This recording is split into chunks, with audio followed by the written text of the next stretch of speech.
Hi, my name is Jake Wiskershin. Thank you for choosing to watch this video. This is part one of a three-part series called At the Intersection of Guns and Mental Health. It's a cultural competence course designed to improve your understanding and awareness of the firearms culture in this nation. If you're a firearms person, you're checking this out just for curiosity's sake, we also go over a lot of counseling stuff too. So you can take that knowledge with you and integrate it into your lessons if you're a trainer, into your ranges and retail stores if you happen to operate or work for one of those, or just bring it home to your friends and family. We're trying to demystify what counseling is to get more people in, and we're trying to help other people understand what gun owners encounter and what they believe and what their activities are so that we can have more reasonable conversations and not be so off-putting perhaps when firearms owners present in the clinical setting. In many states, you'll find that this is good for continuing education credit, either in cultural competency or suicide prevention, or even in ethics. That's up to you how you decide that, and it's also up to you how you present it to your licensing board or your credentialing institution. We've had good luck getting this authorized in many other areas, but please try it. And if you don't get credit, hey, at least you get some really good knowledge out of it. Up first in our program is Mike Sedini. He's president and founder of Walk the Talk America. Mike. Hi, thank you for taking our cultural competence course at the intersection of guns and mental health, part one. My name is Mike Sedini and I'm the founder of Walk the Talk America. But before we begin, I want to tell you our origin story. In 2009, the president of my company and a dear friend of mine took his own life with a firearm. And what I found was odd was at that time, the firearms industry didn't address negative outcomes of firearms due to the fact that they could be weaponized against us. So when we buried my friend, we basically kept on moving after that. You didn't see any articles, you didn't see any news reports within the industry of the tragedy that happened. I noticed this was a trend that every year during shows, we would lose the people that we hold near and dear to us, maybe one or two a year that would come by our booths at these shows to say hi, weren't there the next year. And it was the same story every time. The person is no longer with us because they took their life. For the next 9 years, this bothered me, and I always wanted to do something that would help the 2A community when it came to suicide prevention and better mental health. And that takes us to 2018, when I had a chance meeting with a complete stranger who asked one question that completely changed my life. My national sales manager and I were celebrating at a restaurant. We invited her to sit down with us, and she didn't know anything about firearms, but she asked one question, and that question was, what happens when there's a mass shooting? What happens to your industry? And I said, well, everybody blames us. We blame mental health, and then nothing ever happens. And then she said, well, if you know the problem is a mental health issue, how do you work with the mental health community to find solutions that you could both agree on? This question blew my mind and changed the course of my life because I made it my work to actually find solutions that would get people the help they need when they're in crisis without fear of consequence. So after that dinner, I became obsessed with the idea of what could we do to bring the two communities together to find solutions. And I went back to Vegas and I thought about it and I said, I need to find a mental health organization that's either gun neutral or pro-gun, and I didn't know if that even existed. So I did a bunch of research, and I was able to find a position paper by Mental Health America. It's position paper 72.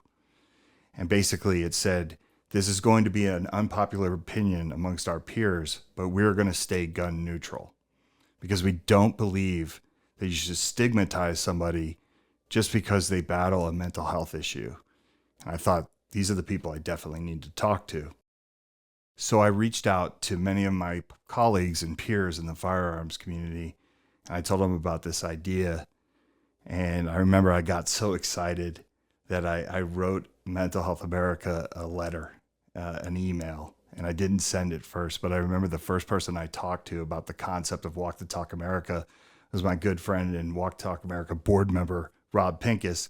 I sent it over to him and he read it and he said, this is great, but wait to send it. Wait till we have a website. Wait till we have the letter from the government that said you are good to go as a 501c3. And I remember I hung up the phone with Rob and probably waited 10 minutes and then hit send and sent this to Mental Health America. And what's amazing about this story is 2 weeks later, like to the day, when I got the call from my CFO at Eagle Imports, the company that I owned at the time that's in the firearms industry, and she said the letter came that okayed you for the 501c3, is the same day I got an email response from Mental Health America that said that they had been passing around my email and they wanted to talk to me. So I responded immediately to Mental Health America, and the first thing they asked me was, would you be willing to come out to LA to attend one of our conferences to discuss what you had talked about in the emails? So I took my CFO and we got on a plane and went there that weekend. And one of the things that I always find interesting is that when we arrived, the vice president of Mental Health America was out front creating these name badges. And we were there so early because we were nervous. And when I walked up, she was like, who are you and how can I help you? And I said, well, I'm the gun guy. And the first thing out of her mouth was, we are so glad you came. We didn't think you'd show up. And that's when it really hit me that I knew that this was something that we needed to really put a drive behind, because in the past, I think these types of conversations may have broken down somewhere. So that basically inspired me to just keep pushing harder to make this work. After that initial meeting with Mental Health America, I was fortunate enough to contact some of the most brilliant minds in suicide prevention and mental health. And sometimes, I guess, being naive and not understanding who you're talking to can work to your benefit. I compare it to calling Michael Jordan and asking him, how do you shoot free throws?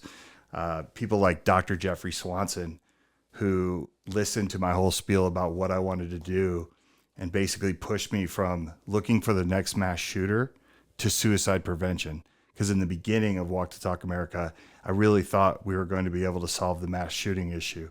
But people like Dr. Jeffrey Swanson said, that's like finding a needle in a haystack.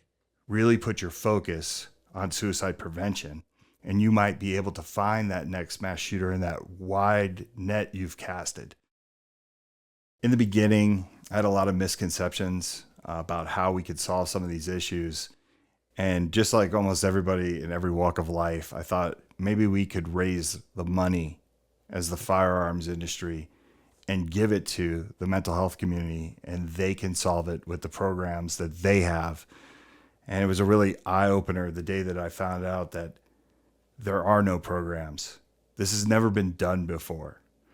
So it was important for us to figure out something that made us unique as an organization, as opposed to people who just handed people a check. And I remember when I had to go back to my board and tell them that there's no programs that we can implement right away. It was one of the worst days of my life, but it turned out to be one of the best, because it forced us to look at ourselves and go, what makes us different than any other organization that is in this space? And I want to tell a story about my daughter. And I think it's important to understand why this transcends across any age group, any race, anything. I grew up in a family in New Jersey, Italian family. And back then you didn't talk about things like mental health. If I would have gone up to anyone in my family and said, I think I suffer from anxiety or depression, the answer would have been, I'll give you something to have anxiety about. But one day my 11-year-old daughter came into my office and she said, Dad, I think I suffer from anxiety. And I looked at the situation and said, okay, this is a very teachable moment. And I'd been working with Mental Health America, and I had said, go on their website and take one of their screenings. If you go on the Mental Health America website, they have like 12 different screenings, everything from depression, anxiety, substance abuse. They even have a couple screenings in Spanish. And I told her, go there, answer them honestly. Don't feel like somebody's judging you, and see what it says. It's going to tell you where you land on the spectrum for anxiety. So a couple days later, my daughter walks into the room, and she had gone and checked the mail. And she hands it to me. And on her way out, she looked at me and she's like, oh, Dad, I forgot to tell you, I took the thingy. I was like, what thingy? She's like, the thingy. That's how she talked back then. She said, the thing for anxiety. I said, oh. I said, how did it go? And she said, well, turns out I only have mild anxiety and she smiled. And that touched my heart because I saw the relief on her face. And on her way out, she actually turned and said, I'm going to give this to a couple of friends of mine in school because I think they could use it. And it got me thinking, well, maybe that's the first program for Walk the Talk America. Maybe I could get these screenings in the hands of gun owners just to get them thinking about their mental health. So I created this band. It's the Walk the Talk America Free and Anonymous Mental Health Screenings, WTTA.org/love. If you go there, you can land on a page that takes you to all those screenings that I just talked about. And we put it on this band and we took it to gun shows. We were passing it out. And it blew my mind the way people were stopping to talk about instances in their life or issues that they've had with loved ones that took their own life. It gave people an opportunity, a platform to talk about mental health and suicide. And I realized that that's what gun owners needed. They needed this outlet because for so many years, we wouldn't talk about these things in fear of losing our rights, which is a massive concern to almost every gun owner. But we'll get to more of that in a bit. But since the reception was so great about the wristbands at all the gun shows with all the gun owners, I thought, how do we take this to the next level? Like, what can we do to get it in the hands of every gun owner? So I thought, what if we put it on a flyer and I was able to put it in the boxes of the firearms for my firearm company? We had about 6 different firearm lines from all over the world. So I went to my manufacturers and I asked them if they would mind if I'd put that in the box. One of the reasons why I started with myself is because I was the guinea pig, the person who wanted to see what would happen. I wanted to see if any organizations in the firearms industry would look at me sideways for what I was doing. I wanted to see what type of reaction we get from our customers. So we took the flyer and we started inserting it in our guns. And just to give you some perspective of how many guns we sold between 60 to 80,000 firearms a year. And we didn't have any law enforcement contracts. These were all civilian guns. But what was really cool about doing that is that we were able to get feedback from our customers, and it was all positive. We were getting these phone calls from customers like, hey, I just bought a Bursa, or I just bought a Grand Power, and I saw that you have this mental health screening in there, and I just wanted to thank you. So then I was like, okay, some time had passed. I could take this concept and go to a few of my peers in the industry. And I remember I went up to Arms Corps and I asked Martin Tuasan, who's the owner, hey, do you mind putting this flyer in the boxes of your guns? And he was like, well, what is it? I said, it's mental health screenings. He's like, that's a great idea. I'd totally do that. And I went to Charlie Brown at High Point and asked him, and I got the same response. And now that I look back on it, it's kind of funny because I thought, like, all we had to do is ask them to do it. And they said yes. That's how easy the yeses were. It goes to show you that the firearms industry is willing to try things or do things to promote better mental health and suicide prevention. We just had to figure out what it was. So we started to get requests for this card, not only from other firearms manufacturers, but from accessory companies. And then we would have gun shop owners asking if they could put them out on the counter. And then we also had firearms instructors asking if they could have the cards to give to their students that came to their class. So it became something where every aspect of the firearms industry was asking for these cards to get these screenings in the hands of their consumers, which I think is pretty cool. Once again, going back to there's a need for this, and people have wanted this for a long time. Throughout this video, you're going to see the scope of what Walk the Talk America does. One of the things I'm most proud of is the cultural shift within the firearms community to take mental health and suicide prevention seriously. You're seeing firearms instructors now incorporating the Walk the Talk America slides into their instruction, into their curriculum. And there used to be a time when firearms owners only talked about self-defense and liberty. Now you're getting self-defense, liberty, and mental health and suicide prevention plans. One of my most important goals in doing all this is I want to get the firearms industry where the alcohol industry got with DUIs. Nobody blames Johnny Walker when somebody gets behind the wheel and does something horrific. under the influence. And as the firearms industry, we can get there. We don't have to be compelled to do it by any government. We can do it ourselves. Homegrown, root cause mitigation, getting people the help they need, getting upstream to prevent the unpredictable, and just have better mental health and suicide awareness as a whole. Now I want to introduce Jake Wiskerson, WTTA board member and owner of Zephyr Wellness, on what his contribution is to making Earth better. Thanks, Mike. My name is Jake Wiskerson, and I'm a marriage and family therapist by trade. I live here in northern Nevada, where I own and operate an outpatient counseling agency called Zephyr Wellness. And I'm going to talk a little bit more about the partnership in a minute, but for right now, I want to take a second and talk about how I met Mike. So I've operated and hosted a podcast called Noggin Notes for several years. And during that time, I've had the pleasure of interviewing a lot of people from across the world and exploring different mental health angles and so forth. And one day I was texting one of my best friends who happens to operate a gun range and retail store here in town called Reno Guns and Range. It's one of our premier ranges and stores, and it's very well known and very well respected. And Jordan and I, is my friend's name, Jordan and I have been talking about this nexus of guns and mental health for quite some time and trying to figure out what we can do about it, if anything. And he says, have you heard of Walk the Talk America? I said, no.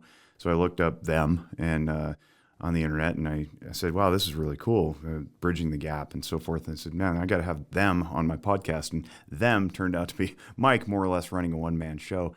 So I shot an email, but he responded and said, yeah, that sounds great. I'd love to be on your podcast. So we get on the show and we talked for about an hour and a half, and then end the show and continue talking for about another hour and a half. And after that, I like to say we became BFFs, and we really are very, very good friends now. We bellyache about things like the Giants losing and what's going on in the community and the nation and the state and so forth. And over the time that I've known him, we've grown to trust each other and bring a lot of benefit to both communities in the firearms world as well as the mental health world, which is my people. So I am effectively the mental health of the guns and mental health. And what happened out of that podcast was a revelation of sorts, where I realized that my community, my people, my profession understand gun culture not at all. Now, for perspective, I am a lifelong gun owner. I've had firearms my whole life. I was raised in a family full of cops, and I have lots of military friends, active duty and retired, guard and deployed and whatnot. And I realized that this stigma within the mental health community upon the gun community is something that needed to be solved, because I realized I had my own biases. Even though I owned firearms, I myself was not comfortable walking in the gap between the two communities. And I had to do some self-exploration. I realized that I couldn't middle this thing. I had to assert myself firmly in both communities, which meant effectively that I had to come out of the closet as a firearms owning clinician. And what I mean by that is that I myself, in running through some of the circles that I did with my peer colleagues, my former professors, supervisors, whatnot, I had heard some of the kind of the snarky, condescending remarks around firearms and gun ownership and gun deaths and whatnot. And it was very off-putting to me. And I thought, if I am uncomfortable around my own people and I am struggling to announce that I do this thing as a hobby, as a passion, now it's a passion, then what are other people thinking? So I realized that, even though Walk Talk America at its core is a suicide prevention organization, my role had to be one that pulls the communities together. And at the time, I happened to be chairing my licensing board here in Nevada. Those of you who are unfamiliar, if you practice in a profession, typically you get granted a license or a certification by the state that allows you to do such things. And basically that little certificate says that you've achieved minimum competence to do such things. And every year or every 2 years when you renew your license, you're required to have achieved a certain number of what's called continuing education credits. So being the chair of my licensing board and having so many contacts throughout the state with other mental health professionals, I thought, what would be a good idea is if we just teach our clinicians about the firearms culture. And I had this great idea, and I thought it was super cool, and Mike was super on board. And I said, let's just create a curriculum, and we'll pitch it to people, and they'll come and they'll take these courses, and they'll realize how better to interact with firearms owners when they come into the counseling office. And I thought it was great. So we put this curriculum together, the curriculum that you're now watching, and I pitched it to several of the other licensing boards, the social workers board, the psychology board, my board, which is the marriage and family therapists and clinical professional counselors, the drug and alcohol board. And amazingly, yet probably not surprising, there was hesitation. And I said, I don't know, it's guns. I don't know, it's a little icky, it's weird. And I'm like, why is this a problem?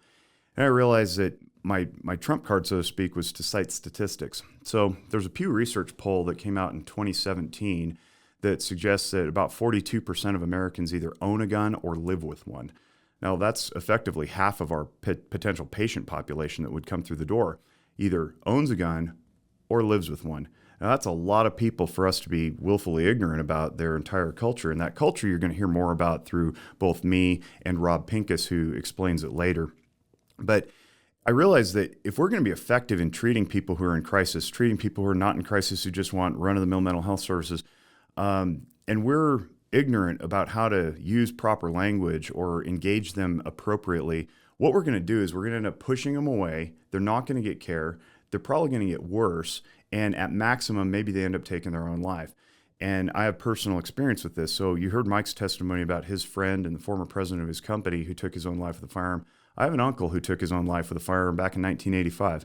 I was 7 years old then, and it was crushing. And my family dealt with the death. I was told the same things that most people hear, which is, it's a stupid way to go. It's cowardly. It's all those judgmental phrases.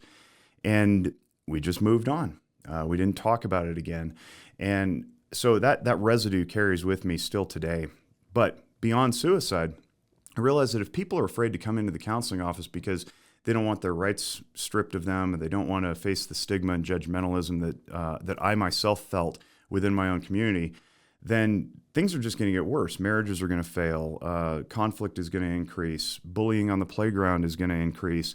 And frankly, I say this as often as I can in every format that I can, that I want to work myself out of a job.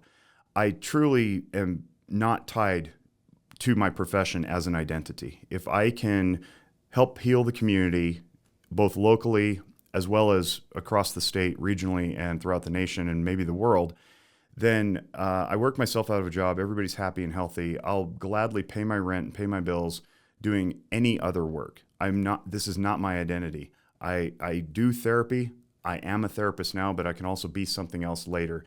And that's my mission. When we put this stuff out there for free in the form of podcasts, which we have one, it's called Guns and Mental Health. I strongly invite you to listen to that if you want to learn more about this stuff and hear some very powerful stories. We do YouTube videos. I put this stuff out there because I want people to take what I have in my brain and learn from graduate school and all my experience and solve their own problems.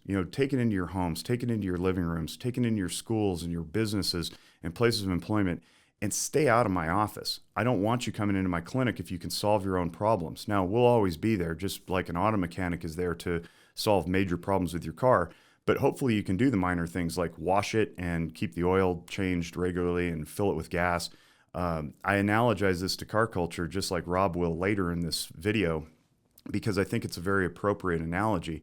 There are certain things that we should be able to do and have over the last 40,000 years that humanity has walked the planet and evolved to where we are without my profession, which has only been around for about 100, 120 or so. So I believe that we all have the capacity to do this. We want to arm people better to solve their own problems. This video is one of those tools. So in a little bit, I'm going to explain a little bit more about counseling culture.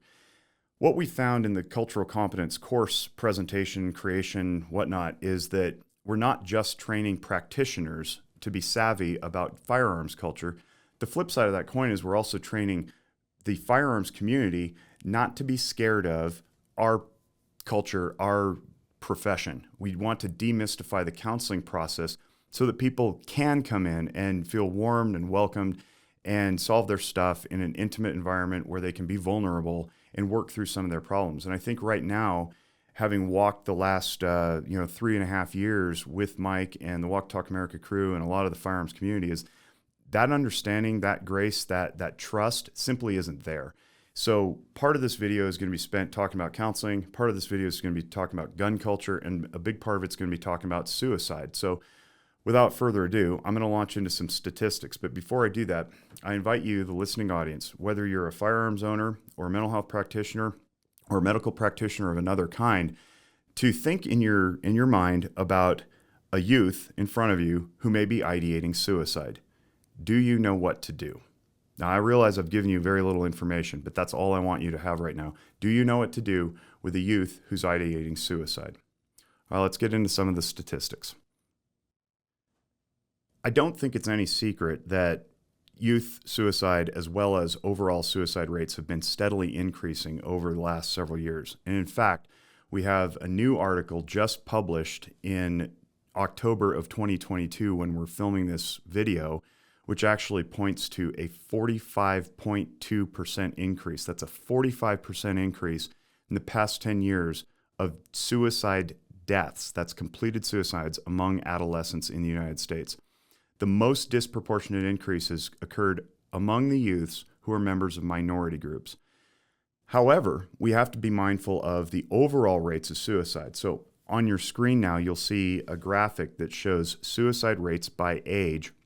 And this is data courtesy of CDC.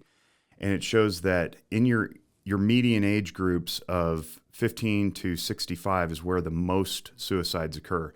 So we're looking at the highest rate being the ages of 45 to 64 and 75 plus. Now, we're not going to get into the reasons and causalities behind that, but it's important to know the demographics because if you have a youth in front of you who's ideating suicide, that's important to know.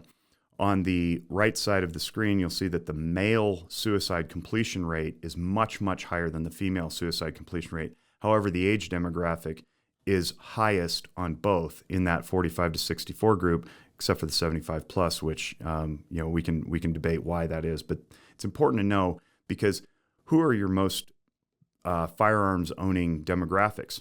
Males 45 to 64. So we want to be mindful of that. If we're dealing with approximately half of our population who's going to walk through the door of the clinic owning or living with a firearm, and they fall into that category, we have to be able to talk with them competently about what to do in times of crisis and intervention. So let's move on. The next slide you'll see is suicide rates by race. So who are the most likely to complete suicides in a racial breakdown? You see Hispanic at the bottom at 12.1 per 100,000, white 30, black 12, Asian Pacific Islander almost 11, and American Indian, that's Native Americans, almost 35%. So we want to pay attention to race because that matters. We want to pay attention to age, and we want to pay attention to sex because those things matter. And when you stack those all up, you want to know who's more at risk than somebody else who's sitting in front of you. And if we go through, we go, well, who's most likely to die by suicide? Men, Native American men, white men, and everybody between the ages of 45 and 64. And then, of course, 75 plus. That is our gun-owning community. That's the prototypical white male with a gun that you see in everybody's mind. Now, that's also a stereotype that's increasingly untrue, and we'll get more into that in a minute. But also, let's not forget our LGBTQ teens, because we know from some studies also from more recent than UCLA at 2015, which you'll see on your screen, but because about 50% of males and 30% of females, and then 41% of trans adults had attempted within the past year.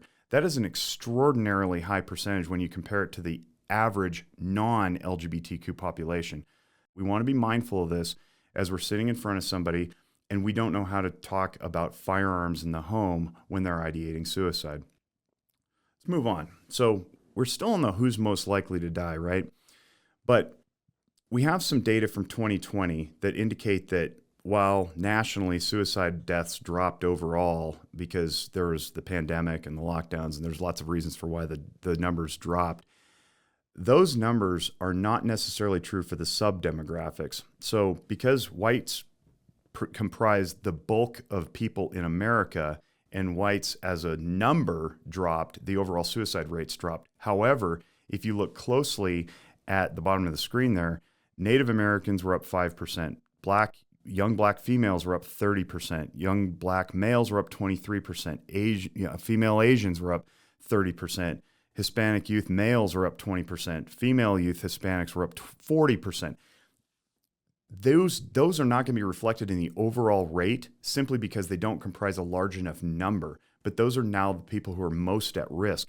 And if we go back to that study that was just published, we see that corroborated not just in the last couple of years, but from 1999 to 2020. So now we're talking 20 years worth of data that show that adolescents aged 10 to 19 have increased in their suicidal completion rate. That's totally unacceptable. Now, suicide is a big problem, and there's lots of things we can do to mitigate root cause, like Mike said in his introduction. But that's not what this video is for. This video is to train people on how to respond to firearms owners and people who live with firearms because they comprise such a high percentage of the demographic across America. Now, when we're talking about, demographics across America, we have to be mindful of geography too. If you live in northern Nevada like I do, the firearm ownership rate is not 50%. It's probably more like 75 or 80%, which means 3 out of 4 people who come into your office, whether it's a dental office or primary care office or pediatrics or mental health like I operate, that proportion of or likelihood of somebody who owns a firearm is going to be that much higher. So we can't afford to be ignorant about how to talk to people. All right, let's go back to our suicidal youth for a minute. So do you know the basics of suicide or crisis intervention? And for those of you who are new, maybe this is brand new. For those of you who need a refresher, this might be good. For those of you who do this on a daily basis like I do, just bear along with me. I don't mean to talk over you or past you or beneath you. So we want to ask about a plan. Do they have a plan? And that indicates to us the level of severity and conviction that they have to, following through. If you don't have a plan, you're just like, sometimes I wish I just was dead. Okay, well, that's not necessarily a plan. We were asking for something like, I'm gonna go drive off the Golden Gate Bridge. All right, well, I'm considering that this is a youth in front of me. What do I know about this youth? Do they drive? Do they have a driver's license? Are they even of driving age? If not, the likelihood of carrying out that plan drops a little bit. The next thing we ask is about means. Do you have the means to carry this out? Meaning, do you have the car to go to the Golden Gate Bridge? Do you have a map? Do you know where to go? If they say, well, no, my family doesn't even have a car, or we just, take public transportation, it's like, all right, well, now we're a little less likely than we even were before about following through. And we got access to the means. So let's pretend they do have a car. Do you have access? I don't even know where my dad keeps the keys. I've never driven before. I wouldn't even know what to do. I couldn't even back out of the driveway. All right, now we're sliding down a little bit less, right? A little less likely. And then the last thing is we ask for desire. And parenthetically, we say scaled desire, but we scale all of these things if we're savvy about it. And desire is the commitment that's required to follow through with the plan, providing they have means and access to the means. So I like to scale in very extreme fashions. And the way that I do this is I make 0 impossible and I make 10 impossible. So on our scale of 0 to 10, 0 would effectively mean your life is perfect. You have no suicidal ideation whatsoever. You wouldn't change anything. Everything you ever wanted is presented right there in front of you, and your life is blissful. Nobody's going to pick that because there's always something we can improve, right? Then we have 10. And 10, I make it as extreme as possible. So I pretend this person's sitting in front of me, or they're on the phone and I can't see them. And I say, all right, 10 is you're so suicidal that if we end this conversation, you're just going to step out and the first thing you're going to do is walk into traffic. Or find some means to follow through. So I want to make it as extreme as possible. And then I ask them to pick a number. And it doesn't matter where they land on that scale. It gives me information about how committed they are to following through. From there, there's a whole variety of intervention strategies, again, that are not designed for this course. There's the state offices of suicide prevention. You can access these types of things through. You can take a safe talk training. You can take an assist training.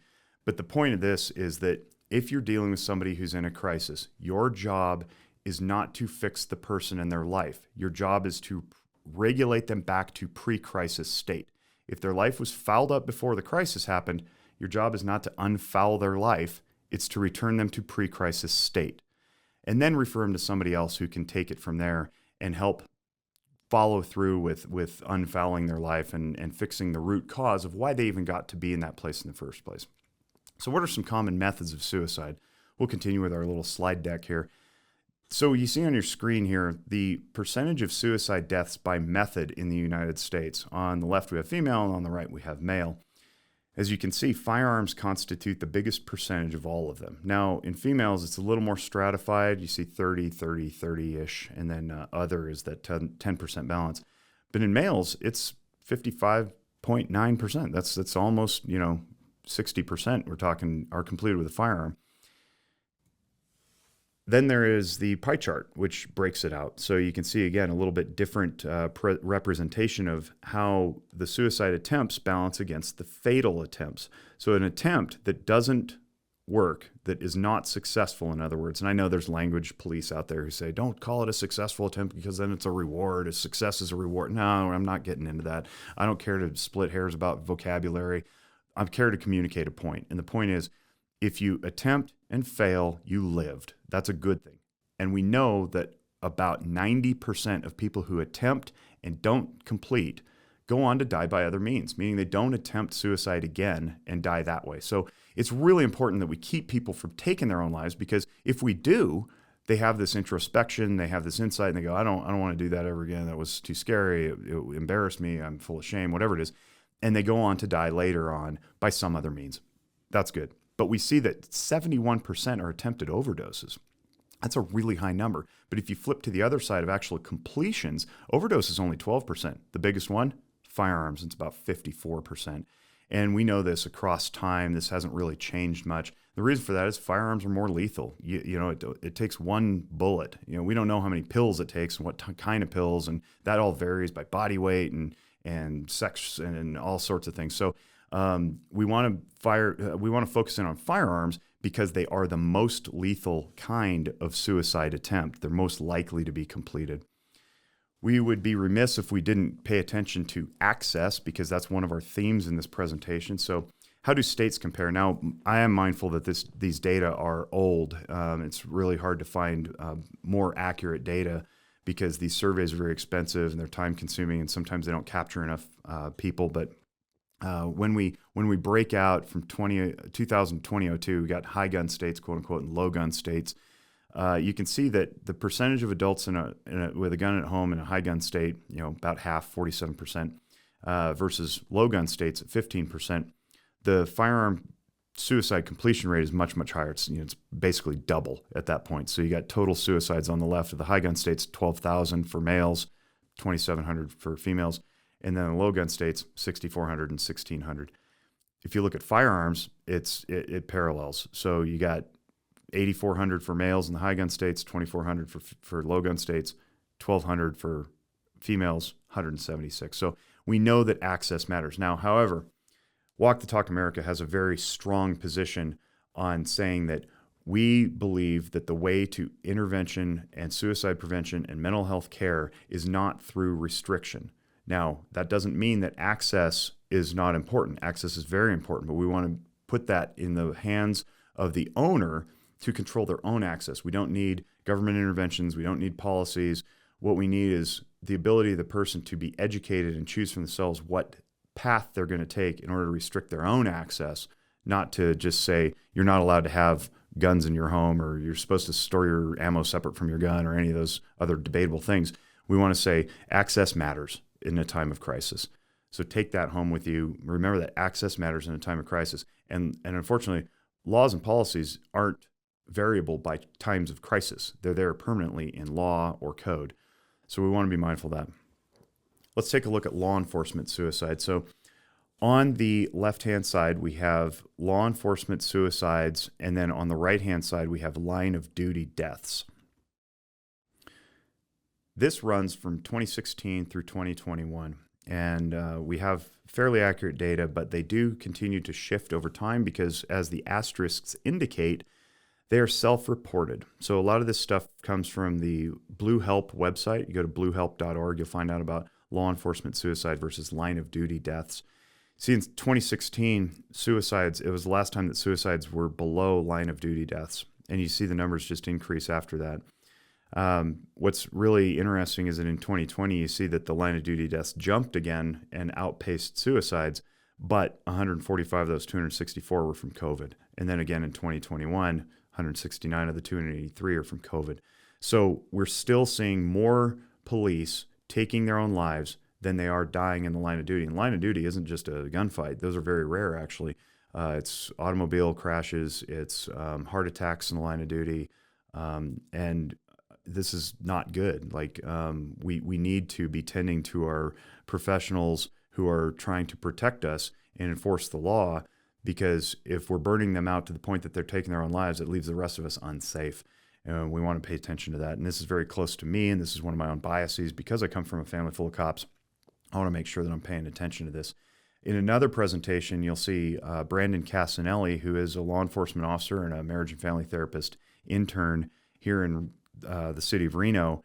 That's in our part 2 presentation. You can see him talk a little bit more about some of these risk factors and what to do about it. You'll also see military personnel. Chris Jakomick in our part 2 presentation talks about military suicide. It's very, very captivating, and we'll spend a little time here talking about that. So you see some statistics in front of you. I'm not going to run through them because you're competent enough to read, but we see that 22 a day there. I want to highlight that. 22 a day is a term that's been tossed around. There's actually a website called 22aday.com, I believe, and that references the number of military veterans who take their own lives on a daily basis. Now, in actuality, since they've parsed the numbers out a little bit more closely and refined them, it's closer to 18. It's like 17 point something. But really, like, one is too many. And again, these are men and women who have gone and served and protect the country, protect our freedoms, and we want to honor them and provide them the resources and the wraparound services that they need to stay healthy once they discharge and they're trying to integrate back into regular life after they've experienced military life. If that many people a day are dying, what does that say about the culture that surrounds our military personnel? Now, we've had some very, very cool privileges to work with the Veterans Administration. Mike was part of the Prevents Task Force. He went to the White House and shared some information with them. And Walk Talk America is very proud to be working with these groups to help bring more awareness and more action to what we can do. And he alluded to some of that stuff before, like our screenings. And again, we'll talk more about that in a minute. But here's something alarming. And I don't mean alarming insofar as it's frightening, but it's something, again, we need to pay attention to. So since about March of 2020, we've had an estimated 12 million new gun owners. That's not new gun purchases. That's new gun-owning individuals. And these data come to us from NSSF, which is the National Shooting Sports Foundation, and they track this kind of stuff with some relative approximation because we don't actually know. We don't have a national database for a lot of reasons that we don't want. So we just give our best guess, and that's based on background checks and so forth. The questions that we have to ask ourselves are these people storing responsibly? Are they trained? Back in the pandemic, when everything was locked down and ammo prices were sky high and ranges were hard to access, we don't know that people were going out and purchasing things like locking devices, safes. We don't know that they're even buying holsters, right? Were they getting enough ammunition to go out and train regularly so that they can be safe and store responsibly? We don't have a magic wand. And what I mean by that is this issue is not going away. We have some, estimates range 300 to 400 million guns in the country, approximately 120 million gun owners. That's a lot of people, and it's not going away. We have to meet the issue where it is, not where it could be someday, not where other people have it in different countries, but right where it is now. And that is, we got a lot of guns, we got a lot of gun owners, and we want to be compassionate to what they're struggling with and not infringe on their ability to execute their hobbies and habits, their desires in life, their passions and their curiosities, and certainly not their rights. So that's something that we want to be mindful of too, is that this number continues to grow as people continue to get more and more curious about firearms ownership, and the growing demographics are women and minorities. And that's not news. It's easily accessible. You can look that up anywhere. That's not hidden. The growing demographics are women and minorities. So don't assume that the person sitting across from you in your counseling session, just because of the way they look or their gender identity, is not a gun owner. In fact, it's probably safer to assume that they are, given the statistics. So let's go back to our suicidal youth. Let's pretend that you're an outpatient counselor like I am, and you're sitting in your office, much like this one, maybe not with the sound panels on the wall. But you're sitting there and you're having a conversation. It's an angsty teenager who's 14 years old, just had his heart broken because he got dumped by his girlfriend. And You know this family, you've built great rapport with them. The parents don't happen to be in the session at the time because they dropped the kid off and went to the grocery store. And you know that they are into firearms. They hunt a lot. And what do? What's the next question out of your mouth? What's the next observation? Well, I'm glad you asked, because that's what this presentation is for. What we want to do is we want to ask things like, where are your guns stored? Do you have access to them? We don't want to ask, do you have guns? I already know that. I don't want to be nervous about it when I ask either. So I want to make the presumption, based on statistics, half of our people are going to have guns or be around them, or more, right? Depending on where you live. I want to make the presumption. I'm going to ask the question in such a way that says, where are your guns stored and how? What that indicates is that I am competent to have a conversation about storage. Now, earlier I mentioned something about storing responsibly. Are the new gun owners storing responsibly? What we're trying to do with Walk the Talk America and presentations like this is introduce new language. We want to get away from the safe language. Safe is mercurial, it's subjective, the definition varies from person to person, and frankly, it's gotten a little watered down over the course of the pandemic because it's like, stay home, stay safe, wear a mask, stay safe, get a shot, stay safe. What does safety even mean? I mean, how do we evaluate that? So we want to set that aside and stop saying safe. Frankly, most gun owners think they're the safest people on the planet because safety is preached so much throughout the gun community that if you ask, are you storing safely? They'll be like, yeah, of course I'm storing safely. Are you safe with your guns in the home? Yeah, of course I am. What you're not asking is, where are they stored and how? And what we're trying to do is redefine storage and responsible storage specifically as meaning preventing unauthorized access. I want to say that again, and there will be a graphic across the screen that says it too. Storing responsibly means preventing unauthorized access. Now, who's unauthorized to access? Well, that could be the person who breaks into your home while you're away and wants to steal your stuff. Are your guns locked up in a safe? That would be responsible storage. You're preventing the unauthorized person from accessing them. What about the angsty teenager? He may be authorized to take the 30-06 out hunting with you when you go shooting and you're looking at, killing mule deer or whatever. But is he authorized in that moment when he's depressed about his girlfriend dumping him? Probably not. Possibly that unauthorized person is you. You, the gun owner, may be not authorized if you're in a moment of crisis, and you shouldn't be around your guns either. Now, I don't think you need the government stepping in to take them from you at that time of crisis. Maybe you could just ask your wife to change the combination. Maybe you could hand them off to your neighbor. Maybe you can just do something that dismantles them for a time being. You say, here, take the bolt carrier group, right? We can get into more of those options later when Rob talks. But we want to ask, are you storing responsibly? Are you preventing unauthorized access? And if you have this 14-year-old sitting in front of you, the parents aren't there, and hopefully he's competent enough to answer this. But if he's not, also what you indicate with that question is he probably should be. And it lets him know that you care enough to ask and that you presume that he's responsible enough to take that action to keep himself, yes, safe. So we ask, where are your guns stored? How are they stored? Do you have access?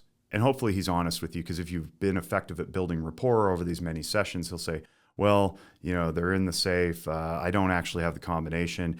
Dad does have one that's stored in his nightstand. It's not in a safe. He keeps it there because he's afraid that if ISIS kicks in the window at 3 a.m., he just needs to be prepared, right? Well, at that time, that may be safe to the gun owner, to the dad, but it's not responsible because his kid is in crisis. So we want to be having these conversations, and that's a great way to break the ice and assert yourself as competent in this language, in this culture, so that you don't push the kid away, shut him down, think that you're taking away his hobby of hunting mule deer or whatever it is, and you're not threatening the parents with legal action. Something else that we want to keep in mind as practitioners is we have a hierarchy of intervention strategies. And at the bottom of the interventions ladder is what we call the least intrusive intervention. Now, for me, least intrusive intervention in mental health is conversation. It's talk therapy. Some people say the least intrusive intervention is medication, and that's okay. We don't need to debate it. But if failing talk therapy, I want to go up to the next level of intervention, which might be more sessions per week. Maybe I get him into groups. Maybe it's intensive outpatient. Maybe failing that, we go into full hospitalization for a time. What's not on the ladder is taking your property. That's not appropriate for us. We're medical practitioners. We don't need to be in the business of seizing people's property or having them red flagged. And we got a whole thing about red flag laws later, so we don't have to go into that right now. But what we need to know is, as practitioners, let's not step out of bounds by leaping out of our own fear response to saying, let's seize the harmful object in your home to keep you safe. Let's level up to the next level of intervention. That would probably be pushing the pause button and saying, bring the parents in. Let's talk about storage, right? Let's get back to some more statistics. Earlier, Mike mentioned the alcohol industry. They don't just talk about drunk driving. They started the designated driver program voluntarily. That's where we want to get with the firearms industry. We're working on it. We're getting there. We're proud to say that we've made some really strong inroads, and a lot of people are aligned with what we're doing. But because, about a third of American homes have a gun, which is that 120-ish million people out of the 330 million people in our nation, and approximately 50% of them live with one, it's not an off-limit topic. In fact, I would invite you to go willfully into it, volitionally. Like, be curious, be humble, but step firmly into the topic. Don't be afraid of it. There was a gun shop project that is still ongoing out of Colorado, and about a third of those gun shop owners who were contacted for the project had known somebody who died by an impulsive suicide purchase. And this is really important because it means that so many people are touched by this that it's not off limits. And there's a quote there from Kathy Barber that says, most gun groups have a culture around firearm safety, protecting the family. So if you extend that protection to suicide prevention, it's just a natural fit. You're like, hey, you want to keep your family safe? Let's keep them safe from taking their own life. And you'll find, in my experience, I've found this, but you'll find it too, that people will be nodding along with that sentiment. It's very, very cool. Mike also mentioned screenings and flyers. So on your screen is an image of the gun box flyer. That's the thing that actually goes into the firearms box. If you've never bought a brand new firearm before, what you do is you make the purchase, you take it home, it's in a box, right? And you open it up and there's some stuff in there. There's the federally mandated cable lock that secures it. There's the warranty information. There's the instruction manual. And in there, in many of these manufacturers now, in an increasing number, by the way, they're putting our flyer. It says mental health. It's okay to talk about it, right? And it's just something passively to suggest that guns and mental health go together. This flyer also goes into accessories and different products, not just firearms. And then the next image you'll see on your screen is the gun shop flyer. So we have two flyers. One goes in the products. One just sits passively on the counters at ranges and retail stores. And it says the same thing, mental health. It's okay to talk about it. As firearms owners, we have, sometimes it's hard to talk about this stuff, and, that's okay. And then on the flip side, there's white space for a local agency like Zephyr Wellness. You see Zephyr's logo on there, to stamp their logo, or if you ask for our PDF, we'll be happy to send it to you. You can pre-print it with your own logo, and then you walk around to these firearms shops and retail stores and ranges, and you say, hey, would you mind putting these flyers on your counter? It just sits there, it's not intrusive, and people can pick them up while they're waiting for their purchase to be conducted, their background check to come back, and then they just look at it and go, oh, okay, this is cool. And because it's mental health with a locally trusted agency sitting in the firearms shop, they know that it's something that's not spooky, it's not of the occult, it's not to be afraid of. And they all invite you to go take a screening at the WTTA.org/love URL. And what's in the screenings? Well, millions have been completed by now through the Mental Health America website. You can see an example of some of them on the screen. Mike mentioned that a couple of them are in Spanish. That's the anxiety and the depression screens are in Spanish. And the results are, what you see on your screen. The race and ethnicity is close to census. There's chronic pain, lung problems, diabetes that contribute to this.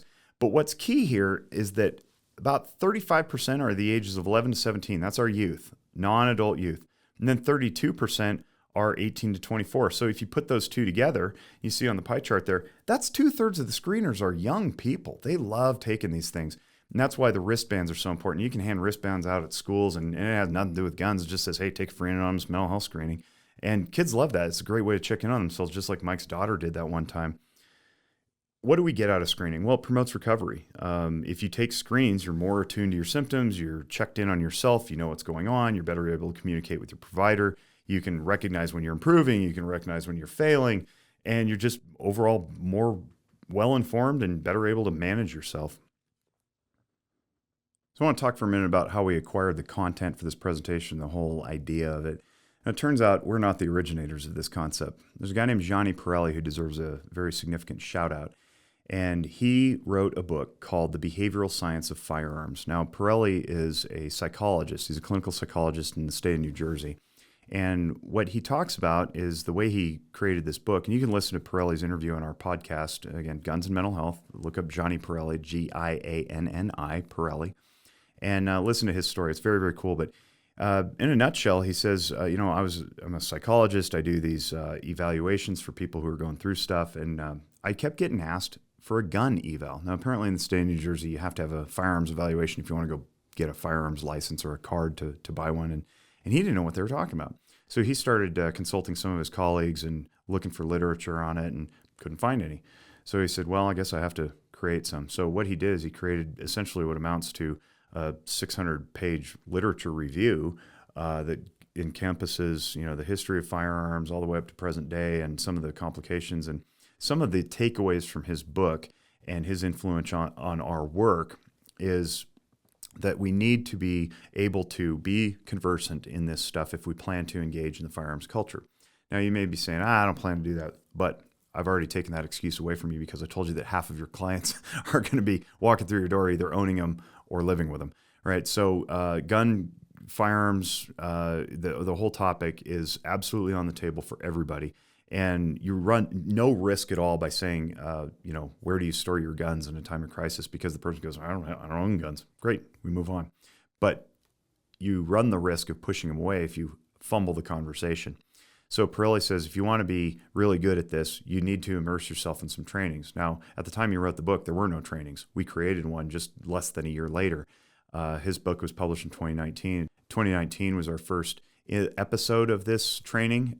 We did one in July. We did one in December. We had one planned for March in Las Vegas, and then the world shut down, which sucked. So we had to scrap that. But then we had a really cool opportunity to go online, and we took it virtually. And thanks to the CASAT program at the University of Nevada, Reno, they hosted it for us. And we ended up with like 230 people signed up for that training and who took it. And we did it again a few months later, and we had another like 75 people take it. So to date, we've had almost 400 people take this training, and that's really cool. And it's Pirelli's vision coming into existence. Now, to Pirelli's credit, he's created his own course. So we're not afraid of competition. We just want to make Earth better. We want people to heal, and we want people to be functionally competent and literate in this subject. So we absolutely endorse Dr. Pirelli's work. If you're more interested in finding out what this is, please look him up. His training will be launched, I believe, in early 2023, and I think it's going to be about 10 hours. Ours is 9-ish, give or take. So please look up his training if you want to know more about this, get really good at it, because you may be in a situation where somebody needs a psych eval in order to move forward, or otherwise what's known as a gun eval, to move forward and restore their rights if they've had them restricted from them. So if you're interested, the best way to get into more training is, Pirelli also suggests this, immerse yourself in the culture. Go to a range, go to a store, start asking questions, pick up some good literature. As you may or may not know, this is a reshoot of the original one that we did in December of 2020. And since then, we've met a lot of really cool people, and we've incorporated their work into our work as well. One of our favorites is Professor David Yamani from Wake Forest University. He teaches sociology, but he's also got a sociology of firearms course where he takes his students to the range and exposes them to the experience so they get hands-on interaction. Now, that happens to be part 3 of our course. So the next time we do an in-person part 3, you can get a range experience too. Now, there is travel involved if you don't live in the area where we're doing it, but that's a pretty cool experience if you've never shot a gun before and you've become gun curious, as Professor Yamani's website is called, Gun Curious. It's a great way to explore in a safe space with trusted people like us. I mean, I guess you trust us because you're listening to this. And you can actually have the experience of firing a gun for the first time and know what that's like. And it's very, very cool. He also has a series called Light Over Heat on YouTube that we highly recommend checking out. Again, gun curiosity is completely okay. A lot of people don't know about it because they just haven't been exposed to it, much like Mike in his own upbringing. Even though he was in the firearms industry, he has a story where he had never shot a gun before and was scared to death to do it. And that's a cute one you'll hear at some point in the future. So let's get back to what we're doing with this information. On your screen, you'll see a Venn diagram. And in that Venn diagram, it's an approximation. Unfortunately, we couldn't make the pixel small enough on the mass shootings dot to make it stand out, but it's truly so small that it's statistically insignificant. But what do you hear in the news all the time? Mass shootings, right? What was Mike's motivation for doing this? Mass shootings. Find the next mass shooter. Why? Well, it sensationalizes us, right? It pings our limbic system. It triggers our emotions to say, look out, this is scary, do something about it. But logic says that stats don't line up. So look at the screen there, and you'll see that from 2018 through 2020, and at the time, we still don't have verified 2021 data, so I didn't put that in this slide. Even though we're filming this in 2022, I don't like to use data that aren't verified. So you'll see firearms deaths, suicides, and then you'll see the percentages. And you'll see the overlap there. 0.3% of all firearm deaths, that's all firearm deaths, are from mass shootings. However, 58% of all firearm deaths are suicides. So if you want to move the needle on gun deaths or unintended outcomes or unfortunate consequences of firearms, we have to address suicide prevention. Broadly, we address mental wellness, because if you're mentally well, you're not going to take your own life. Now, we all know that suicide is impulsive sometimes, and sometimes we can't intervene. We understand that. But broadly, if you're doing well, things are going well, you're getting what you want out of life, you're not going to take your own life.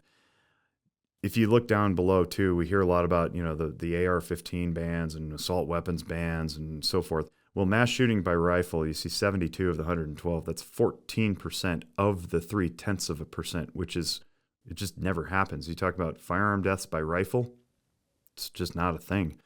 But that's what you hear about. And why? Because it sells clicks and it gets you to draw your attention to headlines. And that's how media make their money. I have a journalism undergrad. I know this stuff.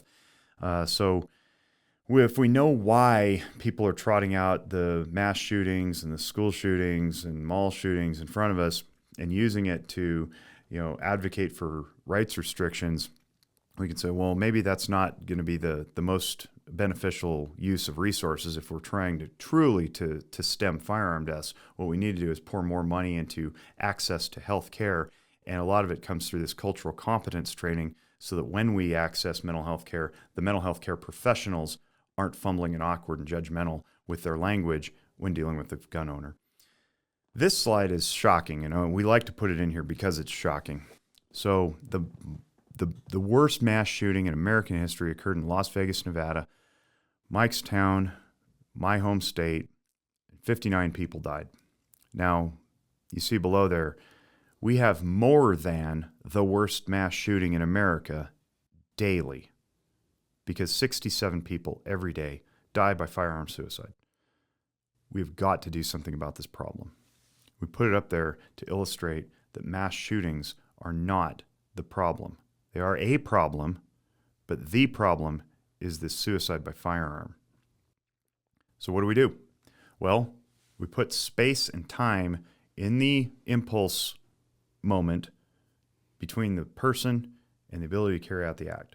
Anything that delays the ability of a suicidal person to have access to that firearm can protect them against suicide. This doesn't mean that gun ownership has to be restricted, just access in the time of risk. So we created this campaign called Cause a Pause, which is very, very cool. And I'm going to pause here so you can watch the videos that we have that illustrate how putting something up next to your locking device can prevent you from following through.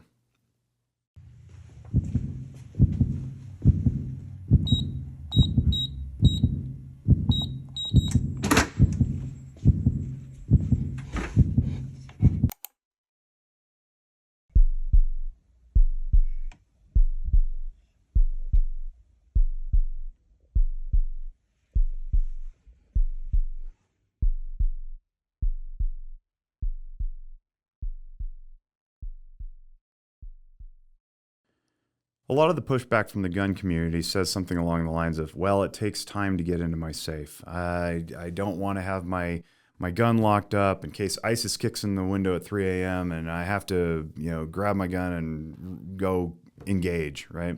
Okay.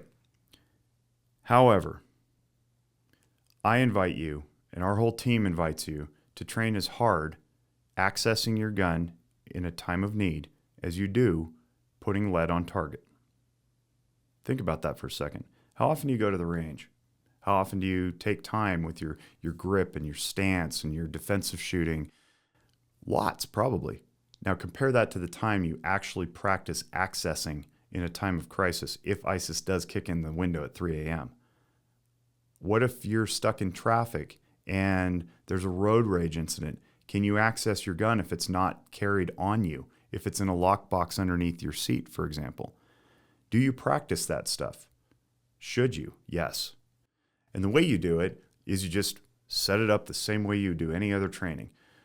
Turn all the lights out, get in your bed, pretend you're asleep, have your spouse around the corner, make a loud noise, jump out of bed, try to fumble with your safe or your locking device, and get that thing open and get it prepared and ready for use. That's how you do it. You do that over and over and over. You train it with your family. Rob and Personal Defense Network have lots and lots of videos on this stuff. They conduct trainings all across the country all year round. There's plenty of ways to get used to accessing your gun in a time of crisis, as you do putting lead on target in that time of crisis. We talk lots and lots about, tunnel vision and focus and breath control and gross motor skills and fine motor skills. All that stuff comes into play when you're trying to access it. So if you're trying to prevent access in a time of crisis and it's a mental health crisis, then you want to try to train as hard as you do to access in the time of crisis that's a firearms necessary crisis. So 2 different crises, 2 different access needs. Let's make sure we're training properly for both so we remove all excuses.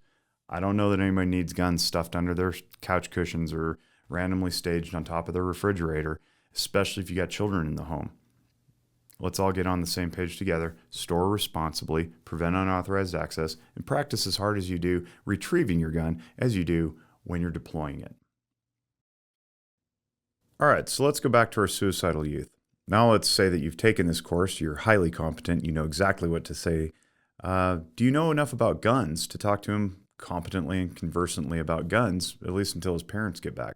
We want to distract them. It's a distraction technique. It's used widely in counseling to get the person out of their sort of psychological tunnel vision and help regain trust, diminish the intensity of the session. So you might start talking about, what he owns and what he shoots and how he shoots it and what his parents own and that kind of thing. What do you know? Well, fortunately, we have Rob Pincus, who is one of the best experts in the firearms community, who's taught internationally across many different formats and interfaces to teach you about gun culture and Guns 101. So we're going to hand it off to Rob now, and he's going to do his thing. Hi, I'm Rob Pincus, one of the board members of Walk the Talk America and a firearms safety and use educator.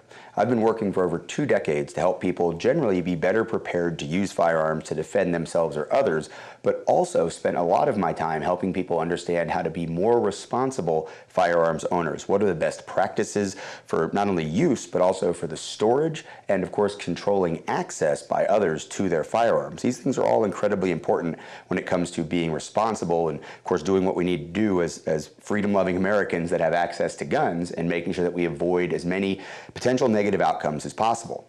But before we get into the details of how you might go about doing that, securing guns and using them with the best practices and even having them prepared for very quick use to defend yourself or others in a worst case scenario, we have to understand the firearms themselves. And what I find is that a lot of people just simply don't understand the very small differences in some cases between something like a hunting rifle and something like what the media might call an assault rifle, or that you might see used by a criminal, but also a gun that's very fun to use, something that's very easy to collect, something that's very easy to personalize, something that's used quite frequently in competition, or again just for recreational shooting, or even as a hunting gun, even though it may not look like what you would traditionally think of as a hunting gun.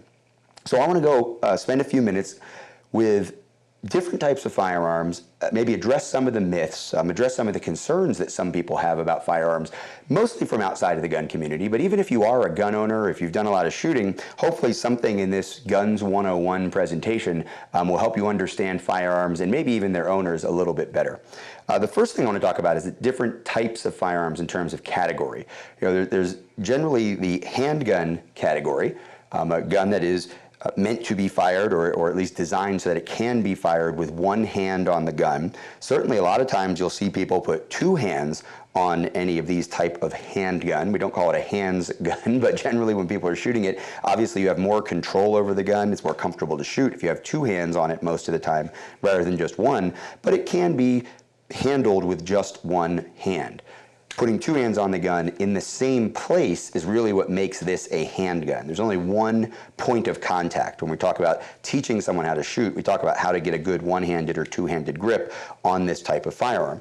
And these types of firearms come in two different categories primarily. You've got semi-automatic guns, which that is one of, and you've got revolvers with a cylinder that revolves between each shot. Both of these types of firearms, once they're loaded and ready to go, when you pull the trigger, one shot will come out of the gun. You release the trigger, it resets the mechanism. This gun, this slide, moves back and forth, ejecting an empty case, chambering another round, and allowing you to press the trigger again, firing a second shot. With this gun, this cylinder will revolve, so it will hold on to the empty case in this cylinder, rotate here so that this tube is now in front of the hammer, and that will be the round that gets fired next. Obviously, this gun is going to be slower to reload than this gun because the semi-automatic gun takes these interchangeable magazines. So that one of these magazines will be in there, it will drop out, you'll place another one in, the first round will get chambered. Depending on which technique you use and exactly which gun you're using, that can happen in different ways. And then you'd fire the rest of the rounds and once again remove a magazine and put another magazine in. There are other types of guns that are semi-automatic. Outside of the handgun realm that may not use a magazine. They will use something that's called a clip. The fact is that clip and magazine are terms that are much debated by the more pedantic people inside of the gun community. For practical purposes, in media and in normal conversation, they're sort of used interchangeably, but they are technically different. A magazine is something that's completely contained like this. It holds the rounds. A clip will only hold on to a part of the round, and then it sort of pops out of the gun or falls out of the gun when you're done with it, and you would not reload it quickly. These magazines can be reloaded very quickly.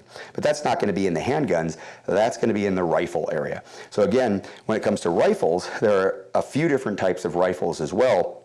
Rifles are the first and most popular type of long gun that we're going to use. We've got handguns and long guns. The long gun is distinguished by the fact that when we're using it the way it's intended, we actually have 4 points of contact. So we've got our body, we've got our control hand, our support hand, and then our head is going to touch the back of the stock here when we're in our shooting position. So those 4 points of contact obviously give us more control. These guns are generally more powerful. Because of the 4 points of contact, we're more capable of higher level precision, shooting at longer ranges or at smaller targets. The optic choices, including magnified scopes, red dot sights, or even just a longer distance between a rear sight and a front sight than you would have on a handgun, mean that we can aim more precisely with this type of firearm. These firearms are also generally more complex than the handguns, and they also are going to be more powerful generally than the handguns, but not always the case. I'll get into some of the details on these guns and the differences amongst them in just a moment. But that rifle category does include the AR-15 that gets so much attention, again, with the politicians and with the media. So we're going to talk about the AR-15 a lot. And then the other type of long gun that we talk about is a shotgun. So this is a pump shotgun. Unlike most of the other guns, well, all of the other guns that I've actually touched so far, this gun, I have to do something manually between each shot. So when I push this forward, that would chamber one of these shotgun shells. I would pull the trigger, the gun would fire, and if I release the trigger, nothing happens in and of it by itself. Releasing the trigger isn't enough to fire another shot. I actually need to pump the gun again, ejecting an empty hull, which would look like this, pop out of there, and then a new round would be chambered when I push forward, and then I could shoot again.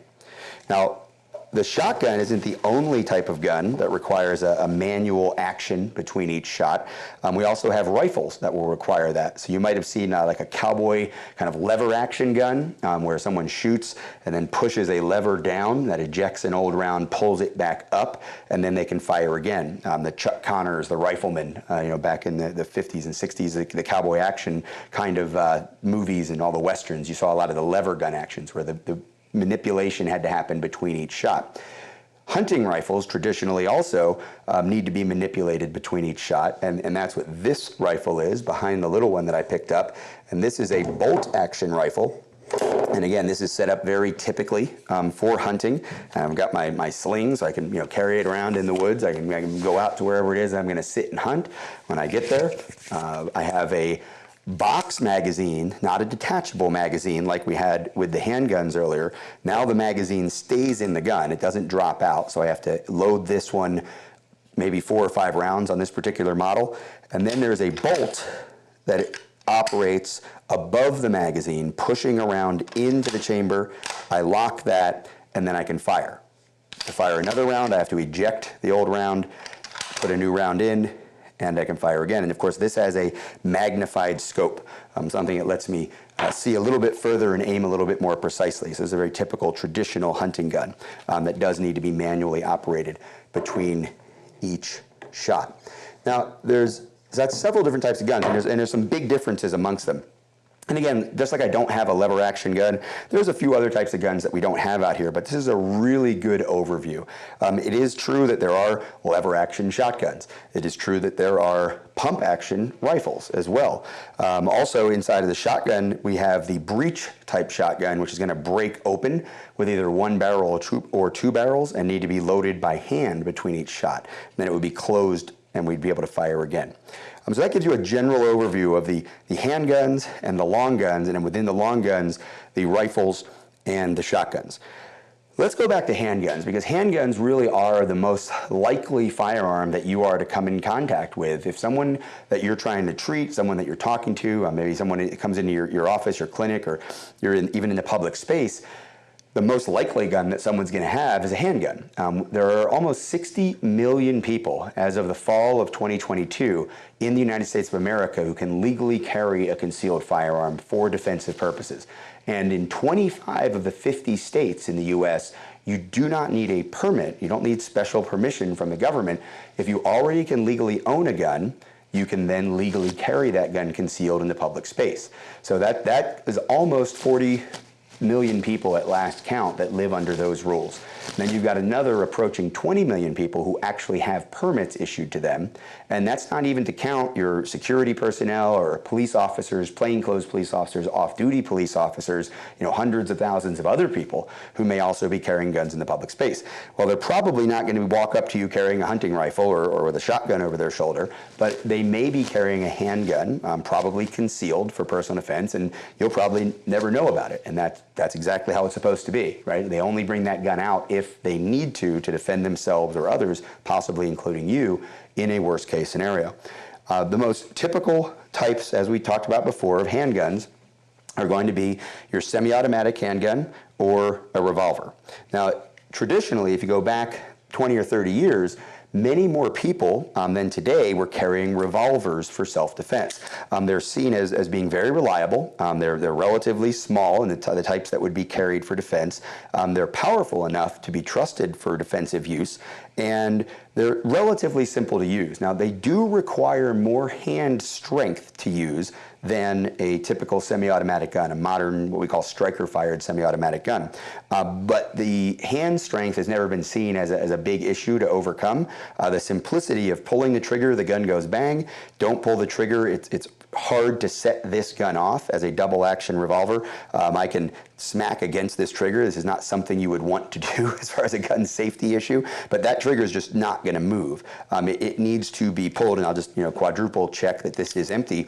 It needs to be pulled with a great deal of strength, relatively speaking, and a long distance to get this hammer to come back. You can see the revolver is turning, and then at some point that will release and the hammer would fly forward, striking the back of the round and causing a discharge of the ammunition and the bullet to come out of the barrel. So that takes a very deliberate action to pull back on that trigger all the way so that this gun goes off.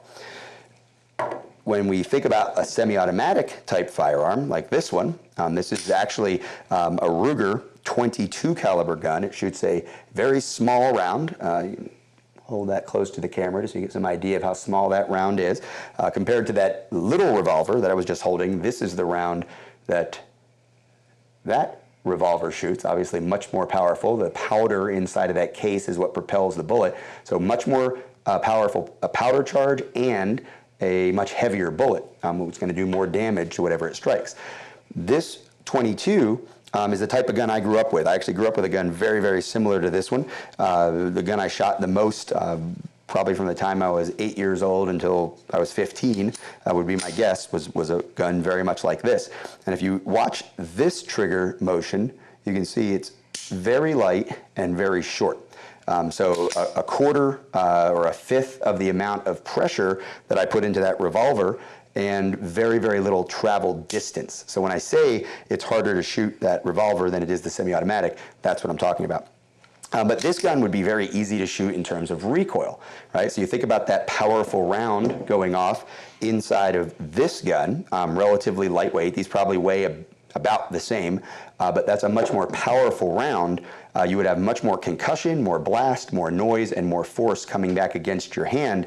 The other thing about a revolver is nothing about the revolver absorbs any of that recoil force. The mechanism inside of a semi-automatic gun that releases the old round and chambers the next round does actually absorb some of that recoil. So this gun being heavier relative to the amount of weight and force being pushed out of the gun makes it much easier to shoot. So this is a very typical target gun, what we call a plinking gun, a recreational gun, could be a competition gun. Probably wouldn't do any hunting with this. You might go after squirrels or rabbits or something like that if you really want to to challenge yourself. But this is a very, very common gun in the United States. Ruger probably makes two of the most common guns, this manufacturer, in the United States of America, as far as especially people between 40 and 60 years old. You probably owned one of these at some point in your life, if not several of them, and you probably owned one of these, which is a 22 caliber rifle, shoots exactly the same round, and this is a Ruger Mark I, Mark II, Mark III, Mark IV, various models there. This is a Ruger 1022, and the reason that I'm pointing out this in particular is that Ruger has been a very generous contributor to the work of Walk the Talk America. So one of the most popular, one of the most established, respected gun brands in America is a backer of the work that we do, and very much appreciative of the mental health community interest in serving our community better. So I thought I'd give them a little shout out there. Going back to the handguns, again, this semi-automatic handgun is a 9mm handgun. If you think about the 9mm, this is the most common round that's used for personal defense. It's the most common round used by law enforcement in the U.S. It's also the round that's used in the handguns of our military. So all of our military branches use 9mm handguns. And this is a 9mm bullet, and again, to put that in perspective, let's take a look at the 22 caliber, the recreational round, that revolver round, that 357 round, or a 38 special round. They're both about the same from your perspective, or this 9mm round, which really lives kind of conveniently in the middle. It's a moderately powered handgun cartridge, and again, it's the choice for personal defense, home defense, handguns, as well as law enforcement and military handguns, really all around the world. This is a Glock 9mm, very common gun from the late 80s on in the United States of America. It's probably America's most popular handgun in terms of law enforcement guns and personal defense guns. When you load that magazine in and chamber a round, you then pull the trigger, it fires a shot, and these types of guns typically will hold anywhere from 12 to 20 rounds of ammunition. Now, while the standard magazine for this particular gun holds 17 rounds, it is possible to put an extended magazine into this gun, and this one in particular holds 31 rounds of 9mm ammunition, or even what's called a drum magazine, a round drum of ammunition in there. That will also fit into this gun, and that would put 50 rounds of ammunition into the gun without having to worry about reloading. We'll talk more about how these magazines go into many different types of guns, because obviously that looks kind of ridiculous, and this wouldn't be something you'd be carrying around for personal defense, but inside of a long gun, like this one here, which I'll get to later, that shoots 9mm rounds. For home defense, this might be the kind of thing that you would find much more reasonable in that size package. This, again, is a very typical gun for home defense. It's a little bit on the larger side for personal defense. Remember that I said that you'd be most likely to come into contact with a semi-automatic handgun, because that is the most common gun being carried by the 60 million people who can legally carry all around the country. And I happen to be carrying a much smaller version of the Glock. You can see it's a little bit thinner, and it's generally smaller. This gun does not hold as many rounds. This gun only holds 10, or if I were to load the chamber and then put a full magazine in, 11 rounds, as opposed to the 18 rounds that I can put in this gun. But this gun is much easier to carry. So a compact 9mm is the kind of gun that you're much more likely to see being carried around, if someone would bring into your office, for example. Again, you'll never know unless they are telling you about it, or they need to use it to defend you or others in that space. This is also a semi-automatic handgun. You can see that it looks a little bit different. It's got a lot of other things going on. This gun is set up for home defense. It could also be very similar to a gun that would be set up for handgun competitions.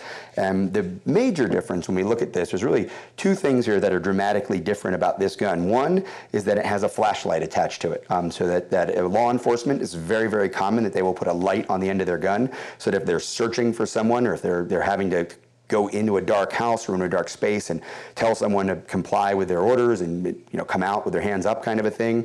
Having a light on the gun means that they can control that gun better, but also get the benefit of the light illuminating the person that they're dealing with, the bad guy, right? Or letting them know that that's not the bad guy and it's not someone they should shoot. Now, we want to be really careful in our training. We talk about not turning the gun into a flashlight. So I don't want to start using this just forgetting that it's a gun with a flashlight on there. And that's why we generally don't recommend putting a light on a gun, except for people who are much more trained and experienced in having another light. Maybe they just have a regular flashlight in their hand. This is going to be their backup light. And again, law enforcement, military, like that, maybe a highly trained civilian, but even for home defense, at my level, I keep a separate flashlight, and I've been doing this for a long time, because I don't want to turn my gun into a flashlight. That's where we start getting potential complacency, and we have some of those tragedies that we want to avoid. The other major difference about this gun, which is maybe not as obvious to someone looking at it who isn't familiar with firearms, is that this pistol has a red dot sight on top of it. And what that means is when I drive this gun out into my field of view, I don't have to line up the sights, the front and rear sight, to control, or should I say predict, where the bullet is going to go. This glass panel on the front of, or on the top of this gun actually has a red dot floating in there. And if I put that red dot over the thing that I want to hit and I press the trigger smoothly enough, that bullet's going to go where that red dot is in my field of vision. So it makes aiming a little bit easier, especially under specific circumstances like a further shot. We're seeing these red dots used more and more by law enforcement or people interested in defensive carry. Traditionally, they've just been a lot bigger and less durable, less reliable. So we've only seen them used in competition by competition shooters. But you may see, again, very, very many different variations on the theme of a handle that takes a magazine and a slide that reciprocates on top of the gun. Semi-automatic handguns, again, being the most common guns that you're going to find. Before I leave the area of handguns, I also want to address this issue of ghost guns. If you look at these two guns, they're very, very similar. They're both Glock-style semi-automatic guns. This gun takes exactly the same magazine that this one does. The one here is the Glock. This is the factory manufactured stable of, or the most common gun in the stable of guns that Glock has. It's the Glock 17. This is a ghost gun. This is a privately manufactured gun built from a kit to take parts from the Glock factory, or parts that are aftermarket parts that would fit onto a Glock gun, and again take the same kinds of magazines, fires the same kind of bullet, very much behaves exactly like that. And one of the issues that we have is that the primary person who's building this type of a gun is a hobbyist. There's someone who already has all of these other types of guns, almost certainly has one of these that they've filled out a background check for, they have the concealed carry permit, they've gone through all these hoops already. They buy this kit and they want to build their own gun, understand what's going on inside of it more, maybe personalize it, really have something they can be proud of. For some people, they even do this like with 3D printers, where they print the frame and then they put the Glock parts into it, and it really becomes a work of art or a craft, if you will, like woodworking or anything else. And that may sound weird to somebody outside of the gun culture, but for us, if I've got all of these guns and I've sort of gotten bored with just buying guns, I want to make my own, well, this is how it works. And under our laws around the vast majority of the country, federally, I do not have to put a serial number on this. I don't have to go through a background check to own this, and I think that's okay. Some people might disagree and say they think all guns we should have to have background checks for. But it's really important to understand that while ghost guns, guns without serial numbers that are privately manufactured, in most cases, are very much denigrated in our community and in our culture right now, and we hear a lot of, I think, hyperbolic statements about them. Fact is, 99.9% of these guns are in the hands of hobbyists who already own very, very similar guns and certainly much more powerful guns in many ways. And they're not a threat to anybody, and they're not a problem. They're not used in crime very often. I just wanted to take that moment because it's a politically charged topic in the U.S. right now to say that the ghost gun is really the same as the regular gun, and it's usually in the hands of someone that owns the regular gun as well. So we don't want to get too worked up over those things. Leaving handguns for a minute, we're going to go into the rifles. And I've already talked a little bit about these two, so let me go back to those. Again, a semi-automatic 22 caliber rifle. This is a black gun. It's got plastic. It doesn't have wood. As I said, this gun is one of the most ubiquitous guns in the firearms community, the Ruger 1022. It uses a box magazine, which I don't have within reach right now. Yeah, I do. It uses a magazine like this that actually has a rotating cylinder on the inside, so it sort of combines the way a revolver works and the way a semi-automatic works, and that holds 10 rounds. Now again, with this gun, I can have a magazine that extends that might hold 20 rounds, 30 rounds, 50 rounds. I've seen 100-round drum magazines, like we talked about with the handgun, that also could fit this gun. When you pull the trigger, one round goes out, empty case pops out, another round goes into the chamber, and then I can pull the trigger and fire again. This is exactly the same mechanism that works in hundreds of firearms models that are available for civilian purchase in the U.S. and are used primarily by law enforcement as well. Fully automatic guns are legal to own, but you have to pay an extra fee, you have to go through an extra background check, and you have to agree to certain extra rules with the government as regulated by the Bureau of Alcohol, Tobacco, and Firearms to own them. But they're not very common in civilian hands in the U.S., and they're also not very common being used by law enforcement in the U.S. Now, the military does primarily issue fully automatic guns, but those guns have multiple settings, semi-automatic and fully automatic is very rarely used. It's not really good for a whole lot of things in terms of controlling what's happening with the gun and precisely putting the bullets where you want them to put and conserving ammunition so that you're more efficient. So even in a defensive situation or in a law enforcement activity with a semi-automatic or with a rifle that could be semi-automatic or fully automatic, generally we would choose semi-automatic. So again, automatic firearms, sometimes the word automatic firearm is used to apply to semi-automatic, but people don't understand the difference. So they assume we're now talking about machine guns, and that's simply not the case. If you were to ban all semi-automatic guns, if you were to ban all the guns that operate like an AR-15 in the US, that would include, I'm sure, millions of guns like this, which you might hunt a squirrel with, but it's not a very powerful gun, and it's a very common gun. It's the kind of gun a lot of kids learn how to shoot on, lots of competitions, and lots of just fun with guns happens. Very therapeutic fun with guns for a lot of people happen with that type of firearm. While we're talking about semi-automatics, let's get into the AR-15. I've been told sometimes people will watch these videos that we do or attend one of our live seminars or even the in-person seminars, and the minute I pick this up, there's like a change in the atmosphere. I've got the dreaded semi-automatic, quote-unquote, assault rifle type AR-15 gun. Well, again, not to get too much into the semantics, but assault rifle, that is a term that has been traditionally used in the military to talk about a rifle that would be used in an offensive capacity and to assault, the enemy position, to respond to an ambush by assaulting through the enemy that's set up on the hillside, trying to take out your patrol. That weapon is going to be a very powerful weapon. It's going to be, again, a weapon that almost always is capable of fully automatic fire. The guns that are in the hands of civilians overwhelmingly are not capable of fully automatic fire, but they look like and they fire the same rounds as, in many cases, the military select fire weapons, like in select semi-auto or fully auto. Now, this AR-15 is very standard. It's not the traditional AR-15 that has what we call a carry handle back here that you might see in the older movies, the Vietnam era, when these guns first started being used by the military. This is what we call a flat top. The vast majority of AR-15s that are sold today and for the last 10 to 15 years have been flat top ARs.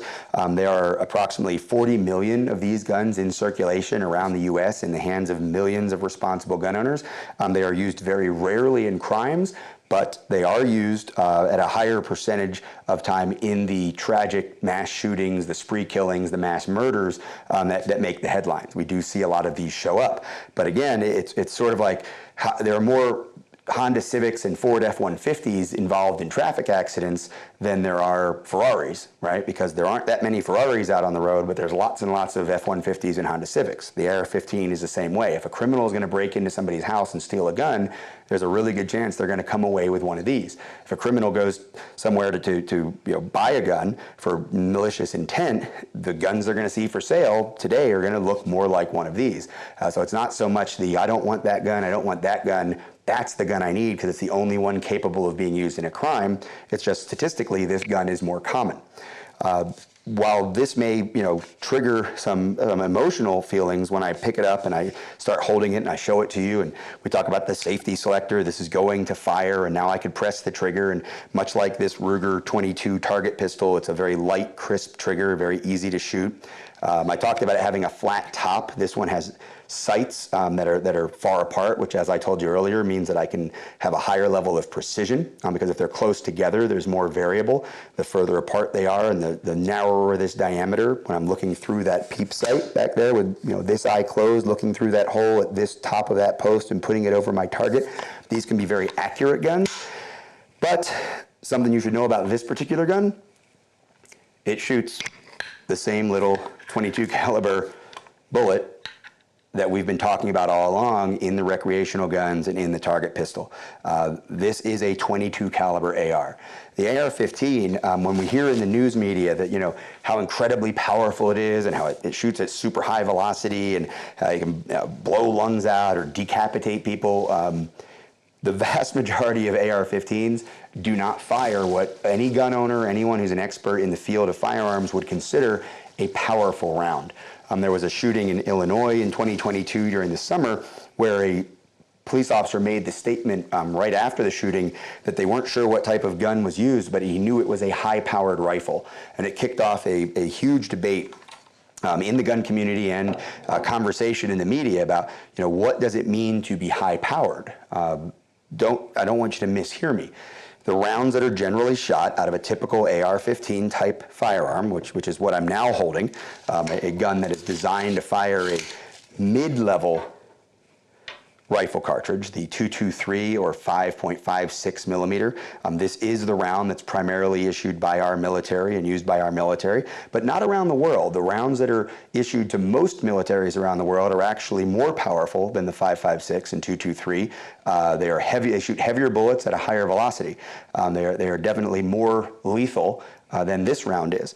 But this is the most common round in the U.S., and it is absolutely lethal. It's the round that's used by law enforcement. It's a round that's used for hunting of small game, varmints. You might shoot at coyotes, for example, with this round, but in most states, it would be illegal for you to try to harvest a white-tailed deer with this bullet.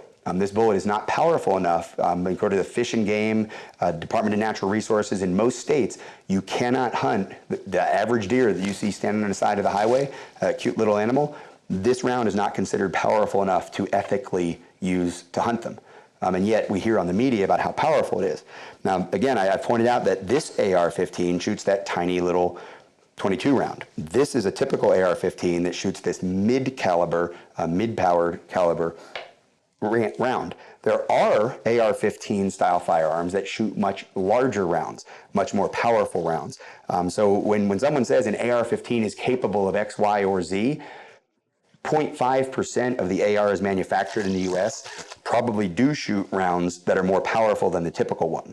But 90% of the ARs in the US shoot this round or one that's significantly less powerful, the 22, or even a pistol caliber. There are many AR-15 type firearms that shoot pistol caliber rounds, 9mm, 45 caliber, 40 caliber, and they're much easier to shoot. There are whole divisions of competitions for pistol caliber carbines, and we have to remember that as well. So again, the AR-15, ubiquitous, incredibly versatile. It can be set up. This one has a red dot sight, like I described to you earlier. We can also have different kinds of magazines. The typical magazine will hold 30 rounds. This is not a high capacity magazine. This is the standard capacity. Some people will argue and say, well, the original gun for the military used 20-round magazines. So a 30-round magazine would be considered a higher capacity. But most people who talk about high capacity magazines and wanting to put in magazine ban restrictions, they're talking about limiting to 10 rounds. Or in some cases 15 rounds, like the state of Colorado has a 15-round capacity limit for new magazines sold into the civilian market. So 20 rounds would still be considered a higher capacity, even though by any argument, that's the lowest number of rounds you would have as a standard capacity for an AR-15. But for the last 3 decades, 3+ decades, the 30-round magazines have been the standard for the AR-15 family of firearms. Again, a lot of different types of configurations, all different kinds of colors, different kinds of sizes. This particular one, you notice this grip is different color than the actual body of the gun. This grip has a lock built into it. This is another company that's closely associated with Walk Talk America called Advon, and this is a new product that when we use a key to lock this handle, it locks the safety mechanism so that the gun cannot be taken off safe, can't be fired. So you probably wouldn't just leave this gun out where a child could touch it if you were a responsible firearms owner, but if you did have it somewhere where someone was able to get their hands on it, but you had it locked, once again, they wouldn't be able to use it. They would not be able to fire the gun. They wouldn't be a danger to themselves or others because of this integral lock that's built into the handle of the gun.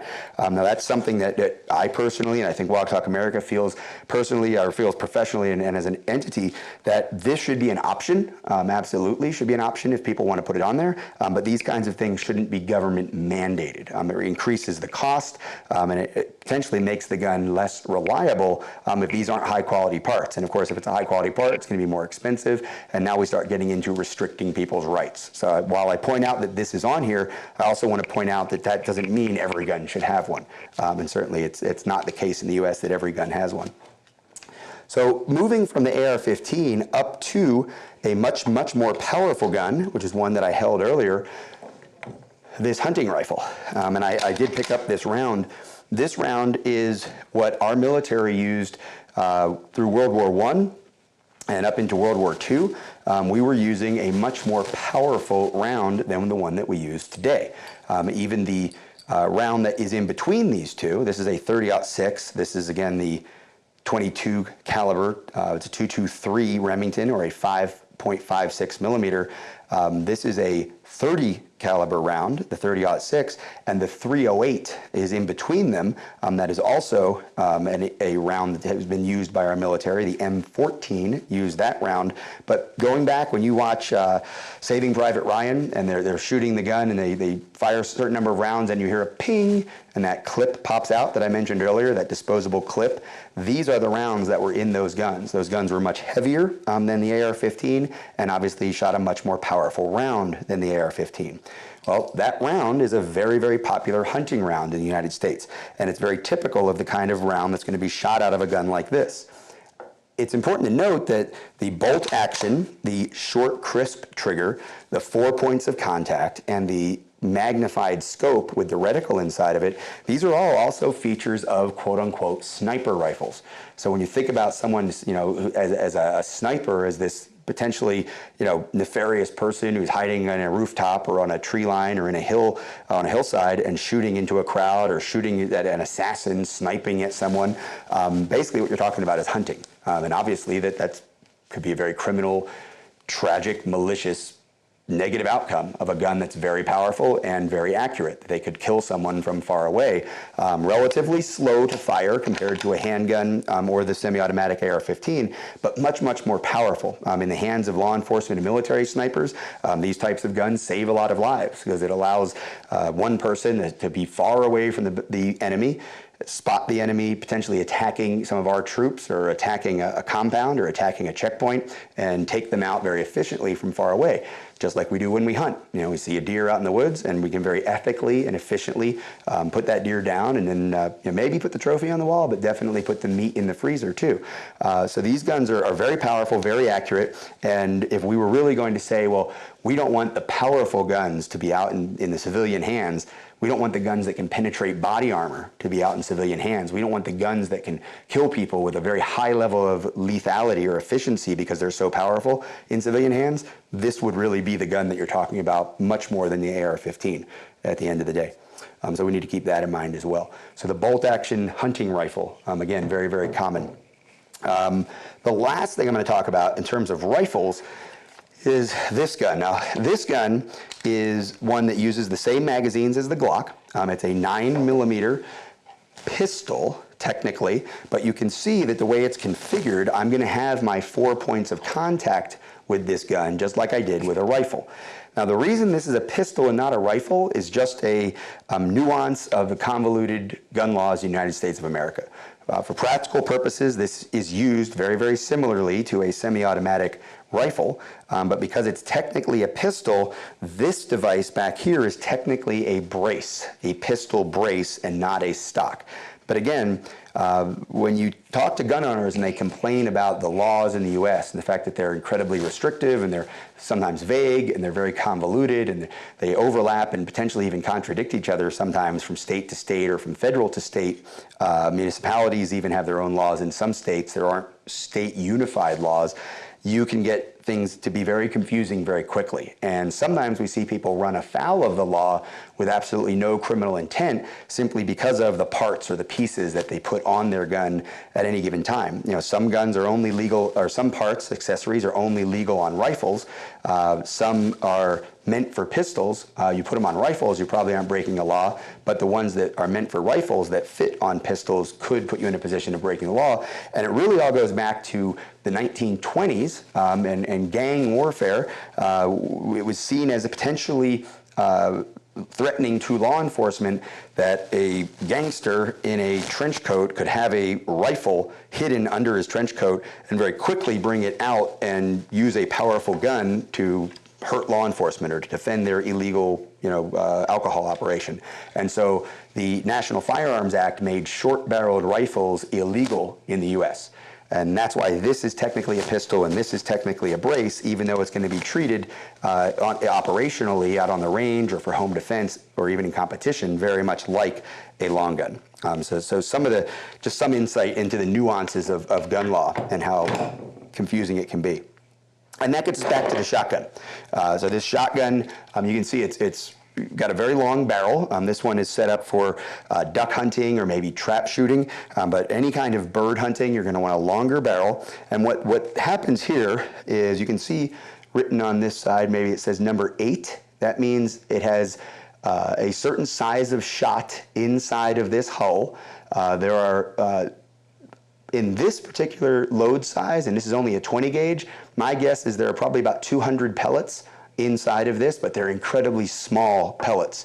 So when you fire them out of this shotgun, those 200 pellets start to spread out, and when you get 20 or 30 or 40 yards away from the muzzle, that might be a full arm's reach worth of pellets. So you'd have pellets covering from my fingertip back into my chest, and that cloud of pellets is intended to hit a dove or hit a duck and drop it out of the sky. Now those pellets would actually be too small to drop something like a goose, or a duck farther away, but you can get a much smaller number of pellets that are much heavier into a shotgun, and that's the idea of the shot. So when we look at this round, this is a clear round, you can kind of see those little pellets inside of there. Those little balls in there are each pellets. This is buckshot. You might hear double-aught buck. This looks like, to me, it's number 1 buck, and there's probably about 30 pellets in there. So there are 25 to 30 pellets inside of there. Each one of them is smaller than the bullet being shot out of this 9mm round. So the 9mm handgun fires that one round. These pellets are all probably about half the weight of that 9mm bullet, but you got 25 or 30 of them coming out of this shotgun all at once. And once again, the further you get away from that shotgun, the more they spread out. So shotguns are generally used for clay targets that are flying through the air, little discs that are meant to burst when you hit them with any of these little pellets, birds. In the past, law enforcement relied on the shotgun as a defensive tool that upgraded from a revolver, most likely in that era, or a semi-automatic pistol. But overwhelmingly, law enforcement and people interested in home defense have turned to the semi-automatic rifle because it's much more controllable. It's easier to shoot. Generally, these are lighter than the heavier, longer shotguns. So we see people with rifles in the role that shotguns used to fill. This also is a shotgun. This shotgun is maybe more what you think of the traditional hunting gun. Once again, it's got that long barrel. This would be a gun used for dove, for quail, something like that, possibly for duck. This is a lighter gun than this one, and it shoots the smaller 20 gauge shell rather than the 12 gauge shell. You can see the difference in diameter there. Of course, that means more power and more pellets for any given shot size coming out of the 12 gauge one. But this one, notice, is semi-automatic. So this one is one where I'll load it, and once it's loaded, pull the trigger, round fires. This action goes back and forth. The old hull comes out, the new shot goes in, and I press the trigger again. So this has exactly the same type of operation that the dreaded AR-15 does, that this semi-automatic target pistol does, that the Glock 9mm does, that this Ruger 22 recreational pistol does, or recreational rifle, I should say, does. This is a semi-automatic shotgun. So one of the things I wanted you to get out of this overview is the idea that there are some distinct differences in types of firearms, from the power, from the number of rounds they fire, from the mechanisms that they use, from their weight to their controllability, the precision, what they're generally intended for, and how they're generally used. But it's not easy to say if you got rid of all of those guns, the world would be a better place, because those guns probably overlap with a huge number of guns that are generally never used in crime and almost never involved in any types of negative outcomes. It is important to remember the number one negative outcome with a firearm is suicide. People take their own lives with whichever gun happens to be in their hand when that impulse strikes or when they determine they're going to execute their plan to take their own life. It really doesn't matter. Every single one of the guns that I have picked up and shown you today, from the 30-06 incredibly powerful hunting rifle all the way down to any of these 22 caliber guns, can be used to take a life. Certainly I could use any of them to take my own life. And it's important to remember that not only is the smallest round here, the round that's incredibly common in the US, capable of taking a life, one bullet is capable of taking a life. So it doesn't matter if I have the 50-round drum, it doesn't matter if I have a shotgun that only holds 3 rounds, because that's what the legal limit would be for a hunting season. It doesn't matter if it's a revolver that's slow to reload. It doesn't matter if it's the AR-15 shooting the 22, the 5.56, or a very powerful, belted Magnum that's capable of being fired at someone 2 miles away. One round from any of these guns could be involved in that tragedy of suicide. So affecting the behavior, treating the person, thinking about the impulses or the determination to do the violent act or to use violence even against oneself, that's really where we have to be focused. It can't be on any one of these inanimate objects. I hope that this Guns 101 overview was helpful for you in understanding maybe just some of the complexities of the firearm world, but also maybe some of the details of the guns you heard about, guns that your clients, people that you want to treat, people you want to take care of, or your friends and family may own. Maybe a gun that you yourself would be interested in owning, or joining any of us out on the range and shooting, where I would love to see you. Thank you for being interested in what Walk the Talk America does, and thank you for being dedicated to helping the firearms community avoid negative outcomes. I want to talk a little bit about gun culture, a typical gun owner, some of the traits, beliefs, behaviors, and activities of gun owners. But before I go into any of these details, it's incredibly important to remember that by the best estimates, there are about 100 million gun owners in the United States of America. And of course, that's the gun owners themselves You've also got the family members who have access to firearms who might not identify themselves or technically or legally be gun owners themselves. And of course, there are gun owners all around the world. So to say that all gun owners believe X or Y, or many gun owners, and the most gun owners believe A or B, or participate in activities 1, 2, or 3, would be disingenuous. It would be impossible for me to tell you, even a single trait that all gun owners hold, or a single behavior that all gun owners engage in. But I'm going to talk about generalities. I'm going to talk about what I think, as someone who's been involved in the gun culture for most of my life, whether I was an active participant, as a group, or just as an individual gun user or gun owner as a child, but certainly very active in the gun community as a leader in the educational parts and the gun rights parts of the gun community for the last couple of decades. I'll speak to some generalities, some things that I think are particularly important if you're going to be trying to serve members of the gun community and gun owners that may be coming to you proactively or in response to any specific issue. The first thing I want to talk about are the beliefs, I guess, the core beliefs of most gun owners. And when I say this, when I say most gun owners, I'm talking about people that are actually involved in the gun culture. When you think about the gun culture in the U.S., I want you to think about car culture in the U.S. Certainly around the world, the United States of America is known as being a very automotive-centric social structure. We all have cars, we all drive cars, and while that may not be technically true, the fact is that the vast majority of Americans do rely on automobiles for transportation needs, not just recreation, not just collecting them, but really for needs, for getting supplies to and from their house, for getting to and from work, for taking their kids to and from school, even if it's a bus. We don't have a lot of centralized small communities where kids are just walking back and forth to school.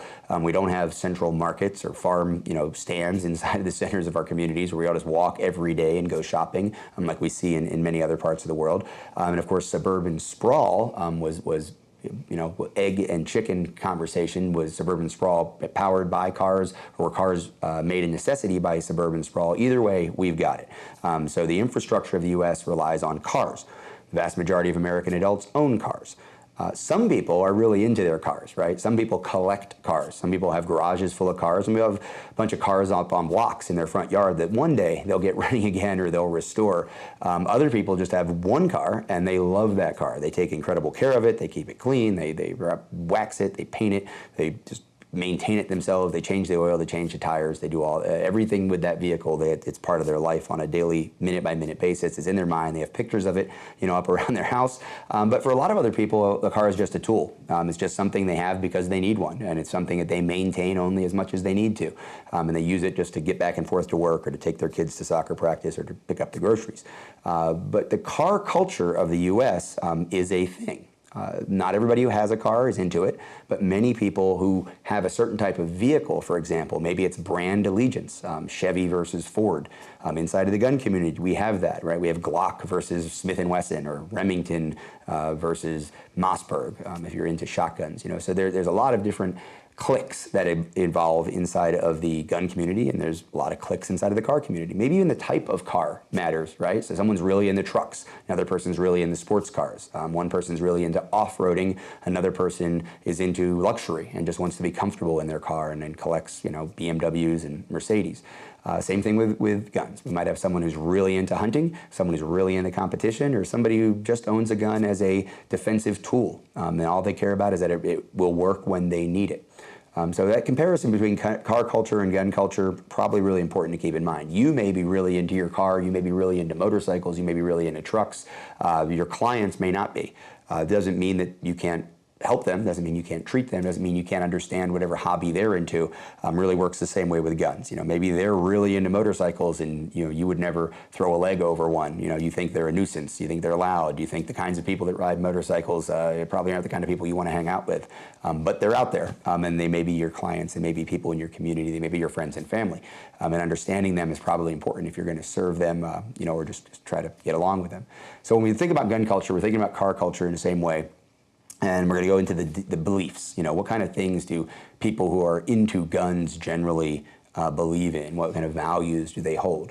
I think one of the important things that really comes up right away is this idea of individual rights, not collective rights. In other words, each one of us as an individual has the freedom to have some privacy. Each one of us should have the freedom to be able to speak our minds in public, not have to talk in whispers or hide our true feelings about things. We all have a right to vote for our representatives in government. A right to vote not only for the representatives who are going to make some important political decisions, but maybe even a right to vote on individual issues in referendums, things like that. So the right to keep and bear arms is enumerated in our Constitution. It is the Second Amendment. I think that's important. People can say, well, that was a different time and our founders were of a different mindset. And people will point out that not everyone who those rights, everyone who lived in America or even under the United States of America once our country was formed was entitled to those rights. There were a lot of human beings, women that didn't have certain rights that men had. Property owners had certain rights that non-property owners had. Obviously, different races were treated differently in the U.S. at that time. So people can say that things have changed, but certainly our Constitution has also changed, and our rights have been expanded dramatically. Generally, we are more free today. The average person in America is more free today than they were in the 18th century. And to suggest that somehow that one amendment doesn't actually apply to individuals or should be restricted more than the other rights in our Bill of Rights that are enumerated in our Constitution really doesn't sit well with the average gun owner. That doesn't mean that they don't fill out their forms, doesn't mean they don't do the background checks. The vast majority of gun owners comply with laws that are there, the restrictions that are there, even if they don't think that they are generally fair, and they may actively, politically fight against them and support candidates, for example, who want to see those restrictions removed. So understanding that cherishing of individual rights, the idea that as long as I'm not hurting you, you shouldn't worry about what I do. And it's interesting in the U.S. that many areas of freedom and rights are treated that way by a huge segment of the population that don't feel that way about gun rights. So, you know, the right to marry whoever you want, to spend time with everyone, to take whatever job you want, to live wherever you want in the country, all of those, drive whatever kind of car you want, dress however you want, hair however you want, whatever it is. Those kinds of things, everybody, I think, generally agrees they should be individually cherished and individually protected. The right to keep and bear arms is something that sometimes comes under attack. And we need to remember that in that way, at least, even if you may have a gun owner who's more conservative-minded in other ways, lifestyle issues, they definitely believe in this individual rights as the core of freedom, not a collective approach to rights.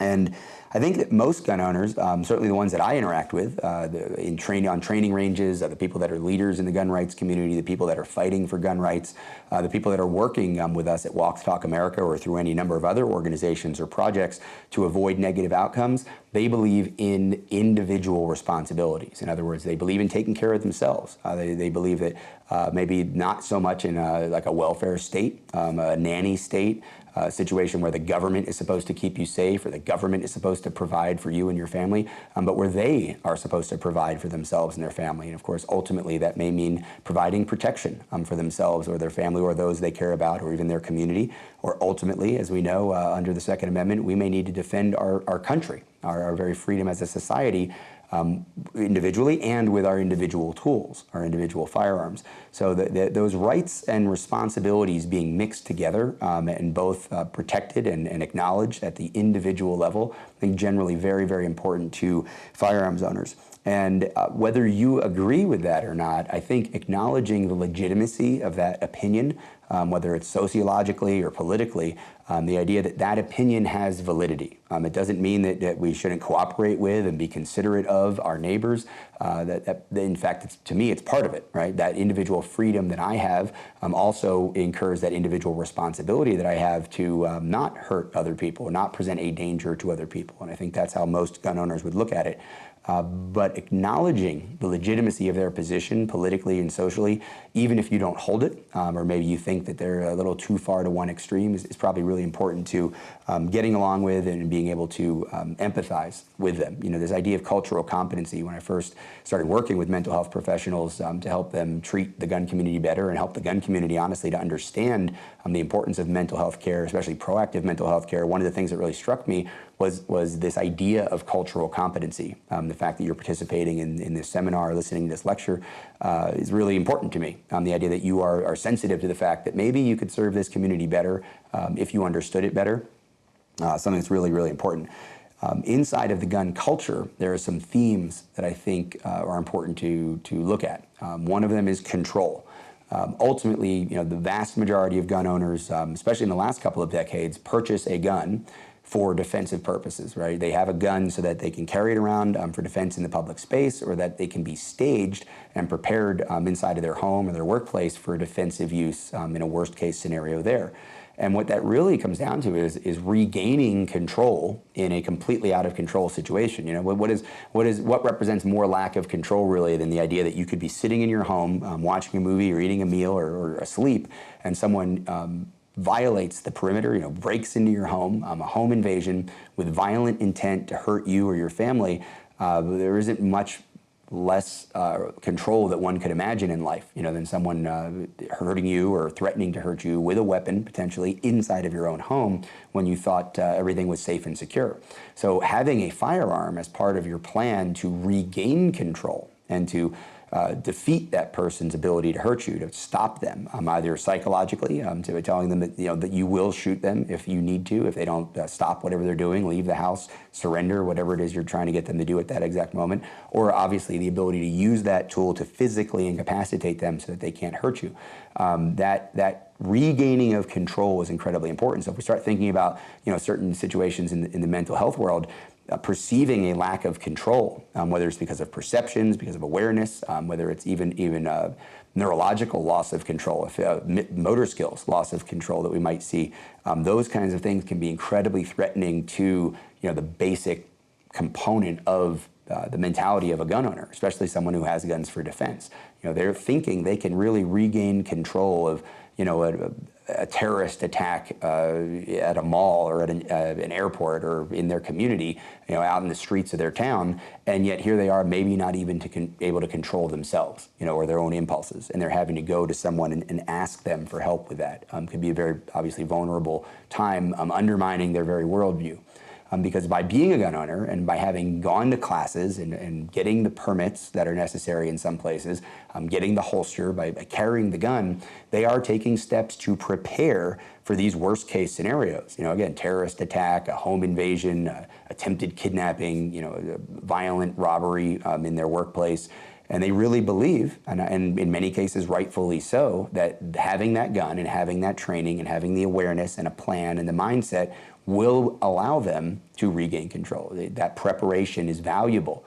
So once again, in seeking mental health care, if what they're doing is proactive, mindfulness, or a therapy session or a screening that they're taking, if what they're doing is preparing for a time they recognize may come where they wouldn't be in control, of their impulses or their thoughts or their perceptions, then that's great. That's what we want. That's what we're trying to encourage inside the gun community. But that needs to be seen as and encouraged, I think, as true preparation for something that could happen that none of us want to happen, just like that violent home invasion, but that could happen because of an emotional or mental stressor or a physiological, neurological condition as well. That preparedness is incredibly important. Always remembering that it comes down, for the vast majority of gun owners, to defense. So we're preparing to defend ourselves when being attacked. So if what is happening to them is coming from a family member, from law enforcement, from the courts, from coworkers, in terms of their interaction with a mental health professional, if that's seen as an attack, a defensive nature, I think would be understandable, right? Here's someone who really does believe, if Al-Qaeda shows up in their town, they're going to defend themselves, their family, their town, America, freedom, bald eagles, and the American flag all at the same time with their gun.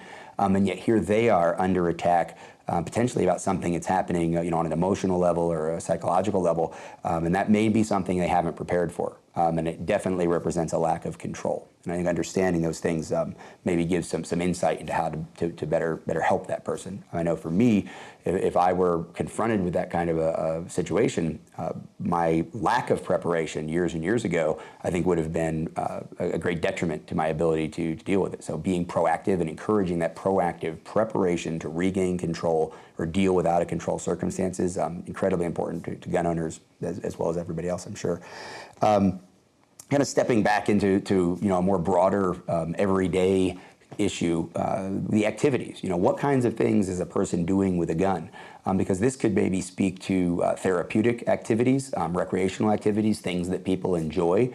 And again, it may be foreign to you. It may not be something that you're familiar with or grew up with, but I think it's important that you understand what are the kinds of things that most people do with guns.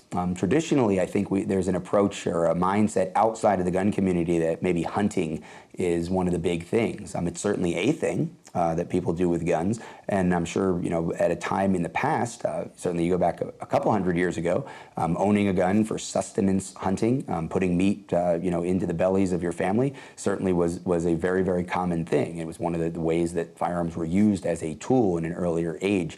But that's not nearly as common today. Even for hunters, people who own firearms and use them for hunting, it's not sustenance hunting. They certainly, it's easier to go to the store and buy a steak and buy some ground beef or chicken or whatever it is you're going to bring home and put protein in your family's bellies with through. It's much easier to do that than it is to go out and hunt in almost every case. And most people aren't financially in a position where they need to hunt for their protein, for their meat, for their food. Some people do. It certainly is a possibility, but it's not very common. One of the most common activities that we see in the gun community is training, of course. Once again, going to come back to this idea over and over again. Most people buy firearms today or own firearms for defensive purposes. Now, that doesn't mean that's the only thing they own guns for, but one of the ways I like to explain it is this. What's the last gun you're giving up? Is the last gun that you would give up if I'm not talking about the government taking it away, but I'm talking about, if you needed to sell all your guns, you were in a financial situation where you just needed to divest yourself of the guns, or for whatever reason, space, you're downsizing, getting rid of the big family house, you're an empty nester, you're going to move into an apartment, you get rid of the big safe, you got a smaller safe. Which guns are you going to keep? I think the last gun that most gun owners would part with is a gun that's intended for defensive purposes. It's not going to be their hunting gun. It's not going to be the gun they grew up with that's an heirloom. It's not going to be their grandfather's gun. It's probably not going to be a competition gun because that's the big thing they do with guns. It's going to be a defensive gun. So going to the range for practice and for training is a very common activity. Now, as an educator in the armed defense space, I'll tell you that a lot of people combine their training and their practice with recreation. They enjoy it. It almost becomes a hobby. But at the end of the day, they really believe, at least, that they're out there being better prepared or becoming better prepared or maintaining their skills to defend themselves or those they care about with that gun, whether it's a handgun, a rifle, or shotgun in some cases. Much like an armed professional, a police officer, or an armed security agent, a bodyguard, or a member of the military would go out and practice occasionally, maybe take a qualification course to get certified as being capable of carrying their gun professionally and being prepared to use it if they needed to as part of their job. People who carry guns, people who stage guns in their home, the majority of them also go out and practice or occasionally will take a training class. Sometimes that's required to get a permit or to renew a permit, but in most cases the training and the practice that's going on is voluntary because people understand that it's important and again in many cases enjoy it. So that's also something we need to talk about is for some people shooting is fun. Now, there's sort of a cliche that if you go to the range, you put a little .22 in somebody's hand, and you have them shoot a very easy to shoot gun, and they knock over a bowling pin or they knock over a soda can out at the range, they smile. They're proud of themselves. They feel like it's an accomplishment. Certainly, the vast majority of people that get to shoot a controllable machine gun, fully automatic fire, end up with a big smile on their face, even if it's a little bit of a nervous smile or nervous laughter, like wow, that really just happened. It's enjoyable. It's great fun. For the cop that has to go shoot once every month or once every 3 months, it may be a job, it may be a chore. But for the vast majority of gun owners, they do enjoy shooting. They enjoy the challenge. They enjoy meeting the challenge of hitting a target far away or shooting a tight group of shots into a target at some range, maybe with a new gun. They enjoy feeling like they are prepared to regain control in that out-of-control defensive situation. And there's a lot of social activity that's built around shooting. Competitions, good-natured competitions amongst friends or formal professional competitions with prizes that are at stake and bragging rights. There are a lot of sponsored shooters. There are a lot of there are very, very few professional shooters who actually make a living professionally shooting. There are very, very few, even at the Olympic level, on the world stage. There are people who are professional shooters and amateur shooters on Olympic teams that compete all over the world, and that's all they do. But they're few and far between. The vast majority of competitors in the U.S. are doing this as a hobby. They're not making money, and when they're sponsored, we talk about sponsorship, it may be a company giving them a pair of safety glasses, or a company, paying their $50 entry fee, maybe giving them a firearm to use in their competition if they're really good. But for the most part, people are putting their own money and their own time into these fun events, and they're seen as very social events. And again, just going to the range with a friend, going to the range with a family member can be very therapeutic, very recreational, very enjoyable, very, leave your troubles behind and focus on putting the bullet into the target, focus on running that gun, and maybe, again, a new gun, because collecting is another activity that we have to talk about, just merely collecting the gun. And people think of it as tools of death. How can you collect something like that? Well, people have collections of swords. People have collections of knives. People collect spoons, T-shirts, coffee mugs. There's all kinds of things that people collect, right? Coins, cars. We talked about that earlier as far as gun culture and car culture. Guns are a very, very collectible thing. There's lots of different types, there's different brands. You may focus on one type of gun and want to own every example of it. You may focus on one brand of gun and want to own everything they make. You may focus on guns that are specific for hunting, specific for long-range shooting, close-range shooting, or maybe antique guns. There are actually special licenses that individuals can get from the government called curio and relic licenses. And it's a type of federally licensed dealer license that an individual can get and sort of be treated like a dealer in terms of the way they can buy guns all around the country instead of only in their individual state. They have a federal background check done so that they don't have to do an instant check every time they procure one of these guns. But the types of guns that they're procuring are antiques. They're guns made before a certain time, or that have some other specific historical or rare value to them. So you may have that kind of a collector, the antique curio relic gun collector, or you may have someone who only wants the latest, greatest modern guns that look like what the military is using, look like what the local law enforcement guys are using, or something like that.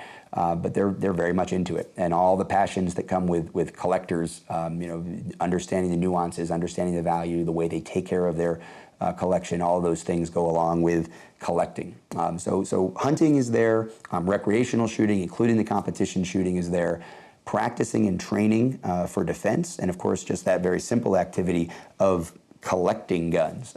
So when you hear about people having dozens of guns, or maybe even hundreds of guns, it doesn't necessarily mean they're stockpiling an armory to be used against any group of people or any individual. It may just simply be the same as that coffee mug collection, or the plate collection, or the spoon collection that your grandmother had.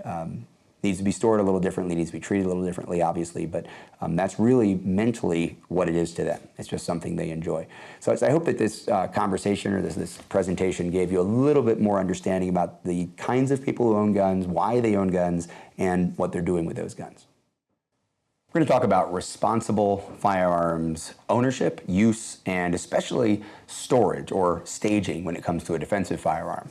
Now, the idea of the difference between safe gun handling and responsible gun handling becomes really important, not just in terms of semantics, but absolutely the terminology in and of itself is important, because for a lot of gun owners, the term gun safety has now become equated with gun control, because many of the traditional gun control lobbyists and gun control organizations have changed their language to suggest that they are gun violence prevention or gun safety advocates.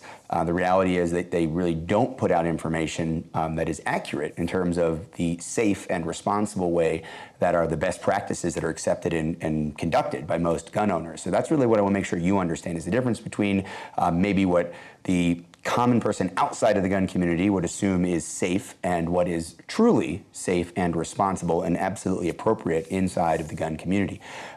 First and foremost, you'll hear a lot of people talk about following the rules. And it's almost counterintuitive because we know that generally people that are they're very independent minded and think they should be able to take care of themselves, and we have these individual rights and we have individual responsibilities, wouldn't want to live by a set of rules. But the gun community actually takes great pride in following safety rules, particularly when they're handling the gun, when their hands are actually on the gun, they're using it, and especially at the range. So when we talk about the safety rules, we have 3 rules that we share with people in most of the education that I do. Through my training company and through our team of instructors. And they are, number 1, to keep your trigger finger somewhere other than the trigger until you're ready to shoot. So if you ever see someone pick up a gun, for example, if I were to demonstrate to you, and this is a training gun, this just fires a laser, fires photons out of the front. This can't hurt anyone unless we were to maybe shoot the laser into their eye. This training pistol, if I were to pick it up with my finger on the trigger and be just kind of casually gesturing with the gun or showing you some aspect of the gun that wasn't involved with my finger on the trigger, so I was teaching you how to shoot the gun, that would be different. Because I need to have my finger on the trigger because I'm simulating being ready to shoot as I drive the gun out into a shooting position. To casually pick the gun up with my finger on the trigger and start talking to you about where we're going for dinner would be a violation of the safety rules. So fingers somewhere other than the trigger, clearly away from that trigger area. One of the other things we know about human behavior is the tendency to have a grasp reflex. If you're startled and something's in your hand, you tend to clamp down on it. So having my finger anywhere near the trigger and getting startled could result in that round being set off. So we'll make sure that our finger stays clearly somewhere other than the trigger, usually up here with a handgun or with a rifle, somewhere where you can see the trigger without the finger blocking that view. Second rule we want to talk about is to keep the gun pointed in a generally safe direction whenever possible. What that means is that if the gun were to go off, no one would be likely to get hurt.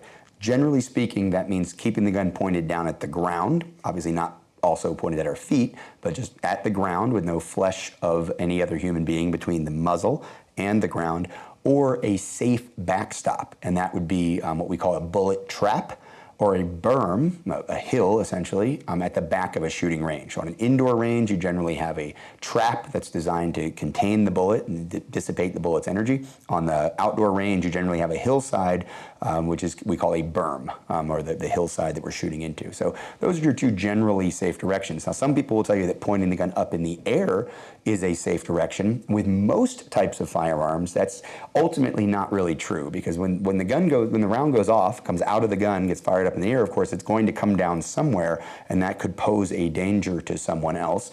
With a shotgun, a very specific type of gun, one that actually is designed and intended and loaded with ammunition that is meant to be shot at birds, hunting ducks or goose or something like that, or meant to be shot at small clay targets flying through the air. With those types of guns, they shoot a very, very lightweight, small projectile, and in many hundreds of them in some cases can come out of the shotgun.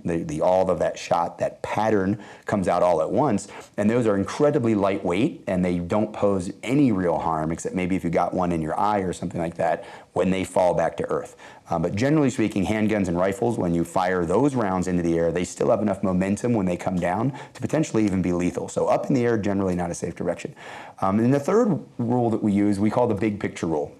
Keep in mind that you are in control of a firearm, and if it is used negligently or maliciously, obviously, it can hurt or kill you or someone else. So if I pick up this very real gun and I load those rounds in there and I put a round in the chamber and then I leave my finger on the trigger, I break rule number 1, and I point the gun in an unsafe direction at you or at myself, which would be violating rule number 2, this is where I have stopped paying attention to my control of the gun. I've stopped being a responsible gun user at this moment, and that's where we can really have those tragedies due to negligence. Or obviously, if someone with malicious intent, violent criminal intent, gets their hands on a gun and uses it maliciously to hurt somebody, then that gun can be lethal also. So those are the 2 areas that we really want to think about. And the first area is us. The second area has to do with access control, right? The big picture rule. Keep in mind that I'm in control of this gun.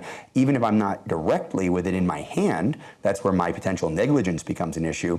If I just leave it unsupervised to where someone with malicious intent can get their hands on it, And that becomes a problem also.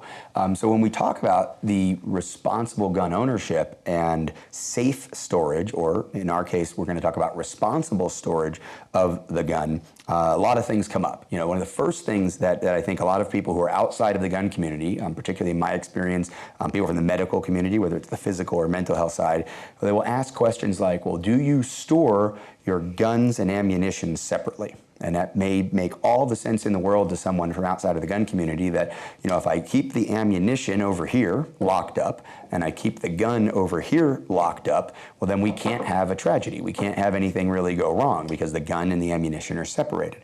Well, we have to go back to one of the really important facts about gun ownership in America today is that the vast majority of people own guns, or at least own a gun, for defensive purposes. So the idea in their head behind the ownership is that if someone tries to break into their home or violates the space in their workplace where it's employees only and they want to hurt the employees, or maybe even if there's a workplace violence incident, that quickly accessing the gun and having it ready for use will allow them to regain control, to protect themselves and those that they care about using the firearm. So if the gun is locked up over here and the ammunition's locked up in another room, getting them together and preparing the gun for use could take far more time than would be reasonable in any plan to use the gun for defense. So right away, the vast majority of gun owners with at least one of their guns, the gun that they've designated for personal defense, workplace defense, or home defense, to suggest that they store it separately from their ammo is on its face illegitimate. It's just not a valid recommendation.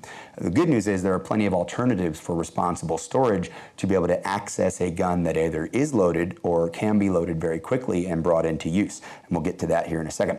I want to talk about the importance of the understanding the difference between storing and staging a firearm. So if this were my hunting gun, and I have another gun here, say this gun is right now, if I take this light off of it, it would be very reasonable for me to tell you that this gun is a competition gun. It's set up with a red dot sight. It's a very large gun. It's got a long slide. It's got a lot of weight out in front of my hand, so it's going to be very easy to shoot fast. It holds a large number of rounds, which is very important in many competition settings. And again, it has this red dot sight, which is very, very helpful for aiming the gun in competition environments. So this is my competition gun. I don't rely on it for home defense, don't rely on it for personal defense. It would be completely appropriate for me to store this gun locked up separate from the ammunition. Now, it doesn't mean I'm irresponsible if I'm not doing that, but this would be a gun that I might just clean after using it in competition, cover it with oil so it's not going to rust, and put in a safe separate from the ammunition with the magazines unloaded, and it could stay there for 6 months before I go compete again. I'm going to take the gun out of storage and I'm going to prepare it for use it at the range, use it in the competition, and again, clean it, lubricate it, protect it, and lock it up in a safe. Maybe I put it in a box, a gun box with a padlock on it, which would be an acceptable way to store a gun. But if you think about it, if I've got a gun, again, we'll go back to this gun, very typical 9mm semi-automatic firearm. This is a Glock firearm. It's the kind of firearm that I might carry for defense. I might stage in my home for defense, or a law enforcement officer might use with a couple of magazines. This magazine has 9mm training ammunition in it. This magazine has hollow point 9mm defensive ammunition in it. So I would go practice with this, and then I would come home and I would stage these things together in some way that still prevented unauthorized access. I say the number one responsibility of any gun owner is to prevent unauthorized access to their guns. And of course, as has been mentioned by others many, many times, the new gun owner is also the unauthorized person. If they haven't been educated, if they aren't practiced in the use of the gun, then they shouldn't have access to the gun until they go with a coach or an instructor, or maybe they even at least learn some lessons online. They go to the range, they're being supervised by what we usually refer to as a range safety officer, who may not be a formal instructor, but they're there to make sure they're not doing anything negligent or reckless out of ignorance and out of lack of experience. So once someone is an authorized user of a gun, they're educated, they can physically control it, the gun fits their hand, they understand how it operates, they've been practicing. Now they may want to stage this gun. Well, again, putting this gun inside of a box with a padlock on it and then hiding the key, for example, you think about it, well, if someone's trying to break through my door in the middle of the night, or someone has broken into my house in the middle of the night, the idea that I'm going to go find a key, retrieve it from where I've hidden it, get it together with the gun in the box with the padlock, and then the finer motor skill in the dark of getting the key in, taking that padlock off, opening the box, and finally getting to the gun, doesn't sound to the person who's trying to be prepared to defend themselves or their family in their home like something that can be done very quickly, and I would agree. And that's where something like this comes in, where we have a quick access safe. And this quick access safe is designed very specifically to be opened very, very efficiently and very simply by an authorized user. Now, the primary way that one would plan to open this is using a biometric scanner. So this little square here actually reads my fingerprint. When I place my finger down on there, you can see that just a little over a second from the time I touch it, the gun box is open, and I could reach in and put my hand on the gun and have it potentially prepared for use right there. If the gun were loaded inside of this box and I place my finger on there, less than a second, I can reach in and just over a second, maybe I've got the gun in my hand in a ready position, or I could be driving the gun out to a defensive shooting position inside of my home. Now, when it comes to this gun being in here, there obviously are maybe less technologically advanced ways that this could be opened. I could use a key. There's actually a key slot here. But again, finding the key, bringing it to the safe, much less efficient. I could also put a code in. Now, for simplicity here, for training purposes and educational purposes, I just got 1, 2, 3, 4, 5 as my code. So even if this doesn't work, if my finger was sweaty, bloody, whatever it is, I might program different fingers. I might be able to program, another family member, someone else I live with, another coworker could also be programmed in here. This safe actually ties in through Bluetooth to my phone, and I know when it's been opened. If people have different codes or we're using different fingerprints, I know who has opened it. And I can also use my phone to deactivate access here, not just in general, totally deactivate access for a time period, or I can specifically block a certain family member or a certain person, including myself, from being able to access this safe. So that's one of the ways that we can prevent access or remove access to our guns from ourselves using some of this technology. But let's say that I am wanting to access the gun. The idea now is that we've decided, okay, we've prevented unauthorized access in general to the gun, but how do we stage the gun here? Is it responsible to keep the gun loaded, or is that irresponsible to keep the gun loaded? Is it safe or is it unsafe? Well, it's certainly within the realm of responsibility to have a gun staged in a loaded way. So a magazine in the gun and a round in the chamber. But if you think about it, again, in the middle of the night, if I'm reaching in here, maybe I'm a little bit panicked and I'm rushed, worried about that home invader, if I were to reach in and hit the trigger, violate rule number 1, I've touch the trigger before I'm actually ready to shoot, but simply because it's now this safe happens to be lit. You can see that there's a light that comes on here, but again, this is a more expensive, more technologically advanced safe. Maybe I've got a safe that doesn't have a light in there, and I reach in and negligently or accidentally pull the trigger. That obviously could be a problem. It could hurt me, it could hurt some other family member, and it could cause the gun to malfunction, so I can't use it to defend myself. So it is generally not the safest idea or the most responsible idea to store a gun loaded with a round in the chamber and the trigger exposed. So one of the ways we could do that is, if I have a gun that I'm carrying for defense during the day, and it is obviously loaded, and there is a round in the chamber, I can keep it in my quick access safe with the holster still attached to the gun. So that now when I reach into the box, I can't hit the trigger. That's one of the ideas involved in responsibly carrying a gun, is I don't just put the gun in my pocket and hope nothing hits the trigger. I put the gun in a proper holster, worn securely, attached to my belt or to my clothing somehow, so that I can't hit the trigger until after I have removed the gun from the holster. Same thing here. So I would get the box open and I would remove the gun from the holster, and now it's prepared for use. Another way to do that is to have the gun. This one is clear. It has no bullets in it. And I'll show you that just in case you know what's going on here. And you're thinking, well, gee, Rob, it's weird that you loaded the gun for the video. Well, I've loaded the gun, but I haven't chambered a round. So now if I were to hit the trigger and activate the mechanism inside the gun, it still can't be fired until after I've opened the box, retrieved the gun, and then manipulated the slide. Right? And I'm not going to load this gun here in this setting for this video in terms of putting a round in the chamber. And we do distinguish this is loading in the technical sense, but most people think of the gun being loaded as when it can be fired. We call that chambering a round. And the way I would do that, the magazine would be in the gun. I would pull this slide back and release.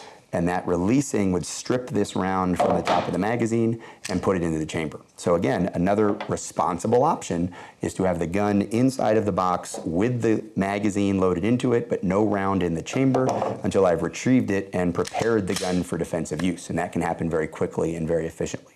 So the idea of the options that we have for safe storage are very different from the options that we have for responsible staging.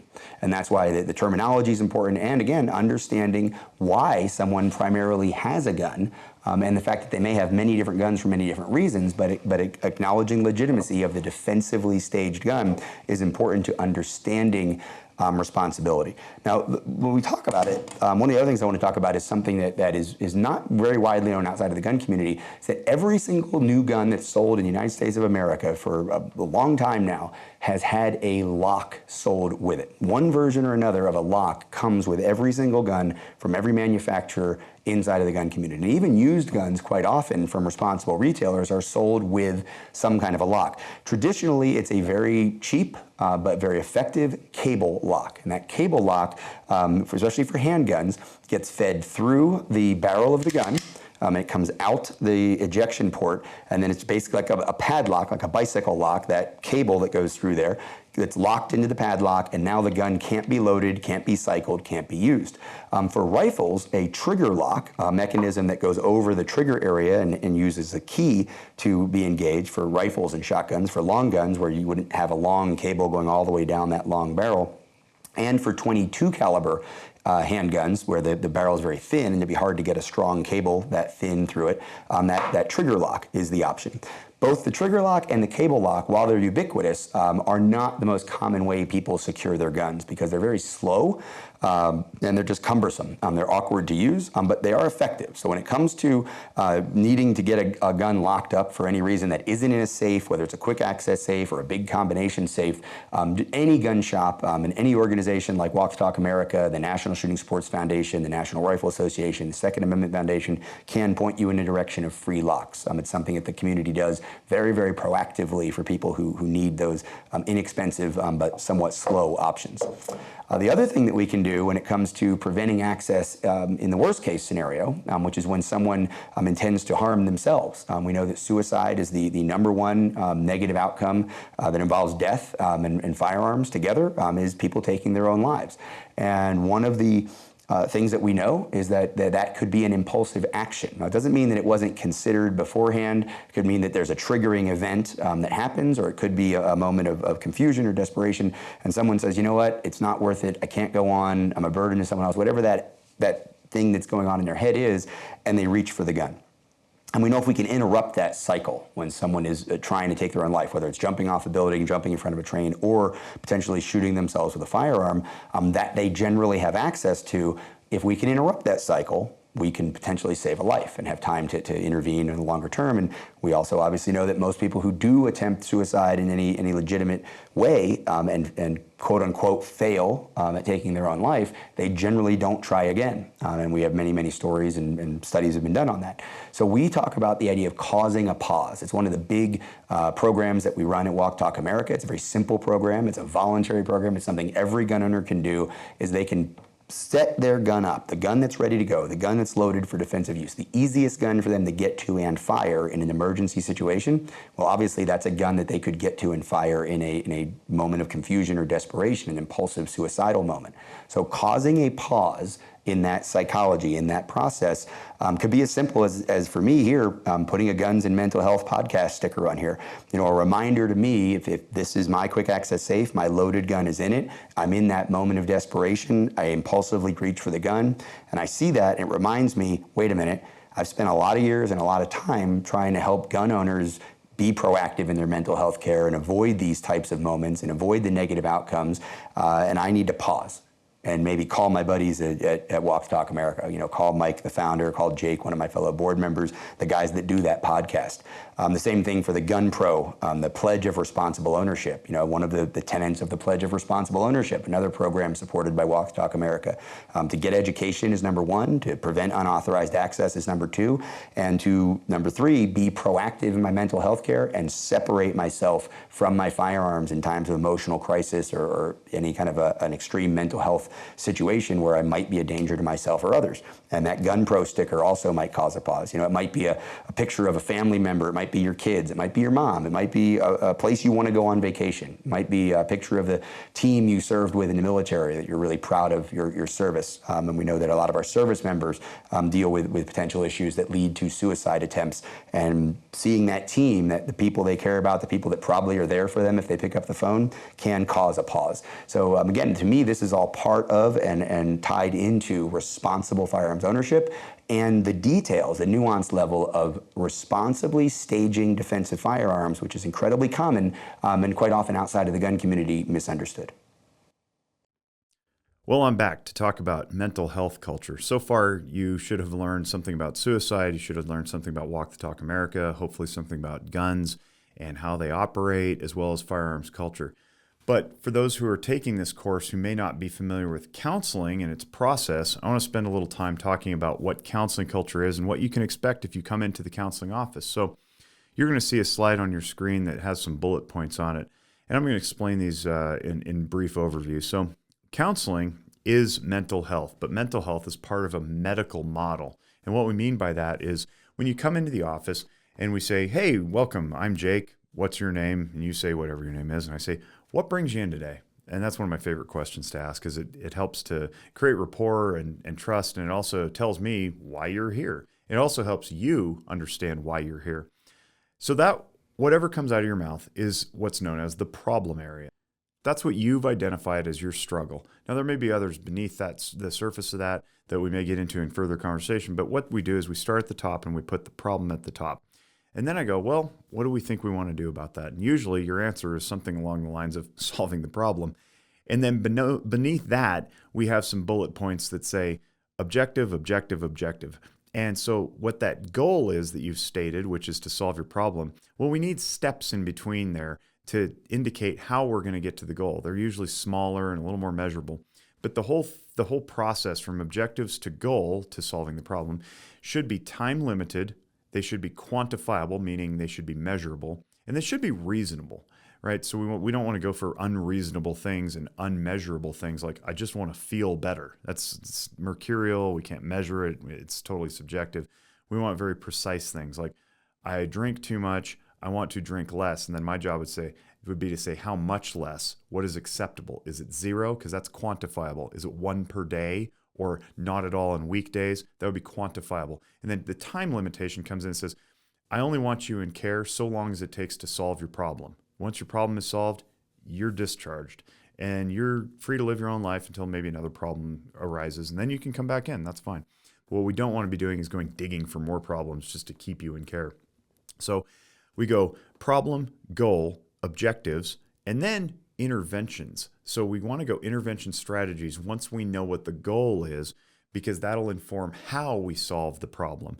I think a lot of times, and this certainly unfolded over the course of the pandemic, was we have a problem, COVID, for example, and then we go straight to interventions like vaccines and masks and distancing and closing schools and closing businesses.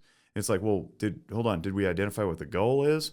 And then when everything unravels and we have arguments and political fights about, wow, we got to go to zero COVID and we got to go to mitigation, we got to flatten the curve. It's like, yeah, those are all unmeasurable and they're not time limited and they're not quantifiable. So we never know how we get to the goal or if we get to the goal. All we know is we keep doing the interventions. We don't want to do that in counseling. I don't want you to come in and say, hey, I have a problem with anger. And I go, here, just try journaling. Well, that's an intervention, but it may not actually achieve the goal because I don't know what the goal is. Diminish anger? That's a good idea. Eliminate anger? Not neurologically possible. So we have a problem. And then from that problem, when forming the goal, what I have to do as a practitioner is issue a diagnosis. Now, the diagnosis sounds like a scary word, and maybe it is to some people, but a diagnosis is simply a name associated with a code, and that code comes from a book, and I've got the book right here. It's the DSM, currently 5. It's this 5th iteration. The DSM-5 is our big Bible. It tells us everything we need to know on how to identify mental illness, or what they call mental disorders. The problem is it doesn't tell us how to treat it. So the book is full of codes and it's full of diagnoses. And once I apply this diagnosis, just like the medical profession would diagnose you with a diagnosis like spotty liver or broken bone or sprained hamstring or whatever it is, there's a code that goes along with that that allows us to send that thing off to insurance. That's one use of the diagnosis. So we can get reimbursed for our services. Now, they're only going to reimburse for our services so long as we're treating and there's progress being made. Once the progress is made and you've hit your goal, you're discharged, they stop reimbursing, as they should, and then you're free to go. Same thing in the medical world, okay? The other use of the diagnosis, there's two main uses, is common language among professionals. So if I say depression, then somebody else knows, oh, depression. All right, I know what that means because there's a set of criteria associated with what depression is. And we sort of understand what each other is saying. Now, we can have debates about what it is you're struggling with, but if I say depression, you understand depression, so we have common language. All right, so we go through this treatment plan. We treat you 6, 8, 12 sessions, maybe 12 months if it's really severe. But eventually you conclude. If you're doing your job, you're doing your homework, you're engaged in care, and you're insightful, and you're progressing through, then once you hit recovery, you're done. And that's what we really want. We don't want people on the calendar, at 4 p.m. on Tuesday in perpetuity. That's not appropriate. That's not ethical. And it certainly doesn't benefit you because sometimes that ends up creating a dependence. And I don't want you dependent upon me to solve your problems. I want you fixing your own problems with your network, with your group, with your home, with your family, with your tribe, so to speak. And I'll talk a little bit more about that in a minute. But for right now, let's talk about how the counseling theory and the practice work. So there's a couple of theories about how people come about their mental illnesses: nature and nurture. We've heard this time and again. Is it the environment, or were you just born with it? Now, we do have methods that we can use to analyze your blood work, break out your genomic code. We can scan your brain with fMRI imaging. And those are all very, very expensive interventions, and they may give us some information as to why you do what you do. All right. Absent those, I'm going to presume that you came into this world out of the womb pretty much intact. All right. I don't have any evidence that suggests that you have a genetic defect or that you have a broken brain. So I'm going to presume that most of what you're encountering is a product of your environment, your upbringing, your training, if you will, because people train each other, how you function, what your responses are. And if you fall into a bad way, a pattern of habit that you don't like, well, it's pretty easy to start becoming aware of that and then change it. That would be the nature part of it. So the nurture part of it. If you're nurtured in such a way that you end up with too much drinking and too much anger and violence, well, then we can probably nurture you a different direction to be more peaceful and calm and kind and loving and grateful and diminish a lot of those angry impulses. Nature, not so much. If we presume that you're born broken, then I can't do anything about that. If it's genetic, like your eye color or your dimples or your earlobes, then I can't just help talk therapy you into changing your eye color. That's not a thing. And if that were true, if you're born angry and there's just nothing you could do about it, then my profession would cease to exist. So I set that aside and I pay respect to it, and I realize that is part of the problem and it could contribute to what you're dealing with. But what I'm going to default to is the hope and the potential that you can change. And I think that inspires a lot of confidence and enthusiasm, because people don't want to come in and be told, yep, this is just the way it is. All you got to do is white knuckle it through life. Or here's a chemical intervention in the form of a psychotropic medicine, and you just got to take it forever. Sorry, it's the only way to navigate life. I fundamentally disagree with that, because it doesn't make any sense. We wouldn't have evolved to this point, growing and developing as we are as human beings, if that were true. So another theory of how counseling works is something called systemic thinking.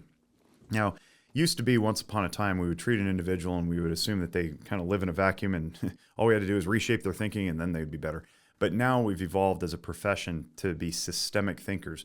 You live in a system that is comprised of many, many different components, all influencing your life in one form or another. Your job, your education, your upbringing, your family, your chosen romantic partners, your neighbors, your friends, the media you intake, the hobbies that you participate in. So all these systems work together to create you.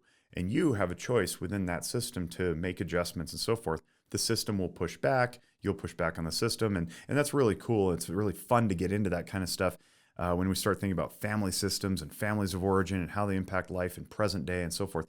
But if we think systemically, we don't treat people in a vacuum, then that leads to conversations about, well, I can't just treat your child because your child is acting out in school. I need you parents in the room because as go the parents, so go the children. We don't do fix my kid, or at least we shouldn't. We need the parents involved, and usually if the parents are involved, we're working with couples, and the couple relationship needs to be established. At least at bare minimum, you have to agree on a parenting philosophy. And we have to also be mindful of the systems at school and the crowds in which your kid runs and all that stuff. So we can't treat people in a vacuum. We can't pretend that their problems are standalone. They're always interlaced with other things, and we're all interconnected. So then we finally conclude with family of origin. Family of origin is incredibly important, and I've got videos and lectures on this kind of stuff about how we absorb information from our upbringing that then plays itself out in modern day, present day, that we thought we left behind, but it turns out we carry that residue forward. I already told you, I come from a family full of cops. I had an uncle die by suicide by firearm when I was very young, and that sticks with me. I have to acknowledge that. If I pretend that doesn't exist or it doesn't influence me, I'm fooling myself. And when I do that, I'm more likely to fall into patterns that I am pretending don't exist or pretending aren't a part of me, instead of fully integrating them into my life and saying, yeah, this is a part of me. It's not all of who I am, but it absolutely plays a role. And then as individuals, as we go on in life and we do something called differentiating ourselves from our families of origin, we're free to become who we are and who we were meant to be. Let's get into types of illness. So we've got addiction. Most people have heard of addiction. There's a couple of different kinds of addiction. There's chemical addiction, which is when you ingest a substance of some kind, and that fundamentally alters your body processes. And then there's process addiction itself, which is your habits. And that can take the form of something like pornography or gambling, or even recreational sports can be an addiction of sorts, sometimes even a pathological addiction, not necessarily a healthy addiction. And there's even differences between types of addiction. In fact, a guy named William Glasser, who's a big name in our field, wrote a book called Positive Addiction. I encourage you guys to read it.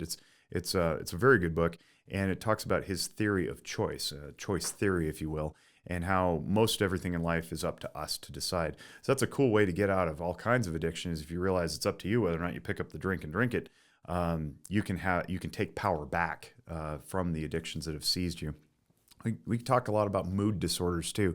So some moods might be depressed mood. And I'm going to lump anxiety in here. And I know my clinical brethren will probably push back and say, anxiety is a different chapter of the book. That's fine.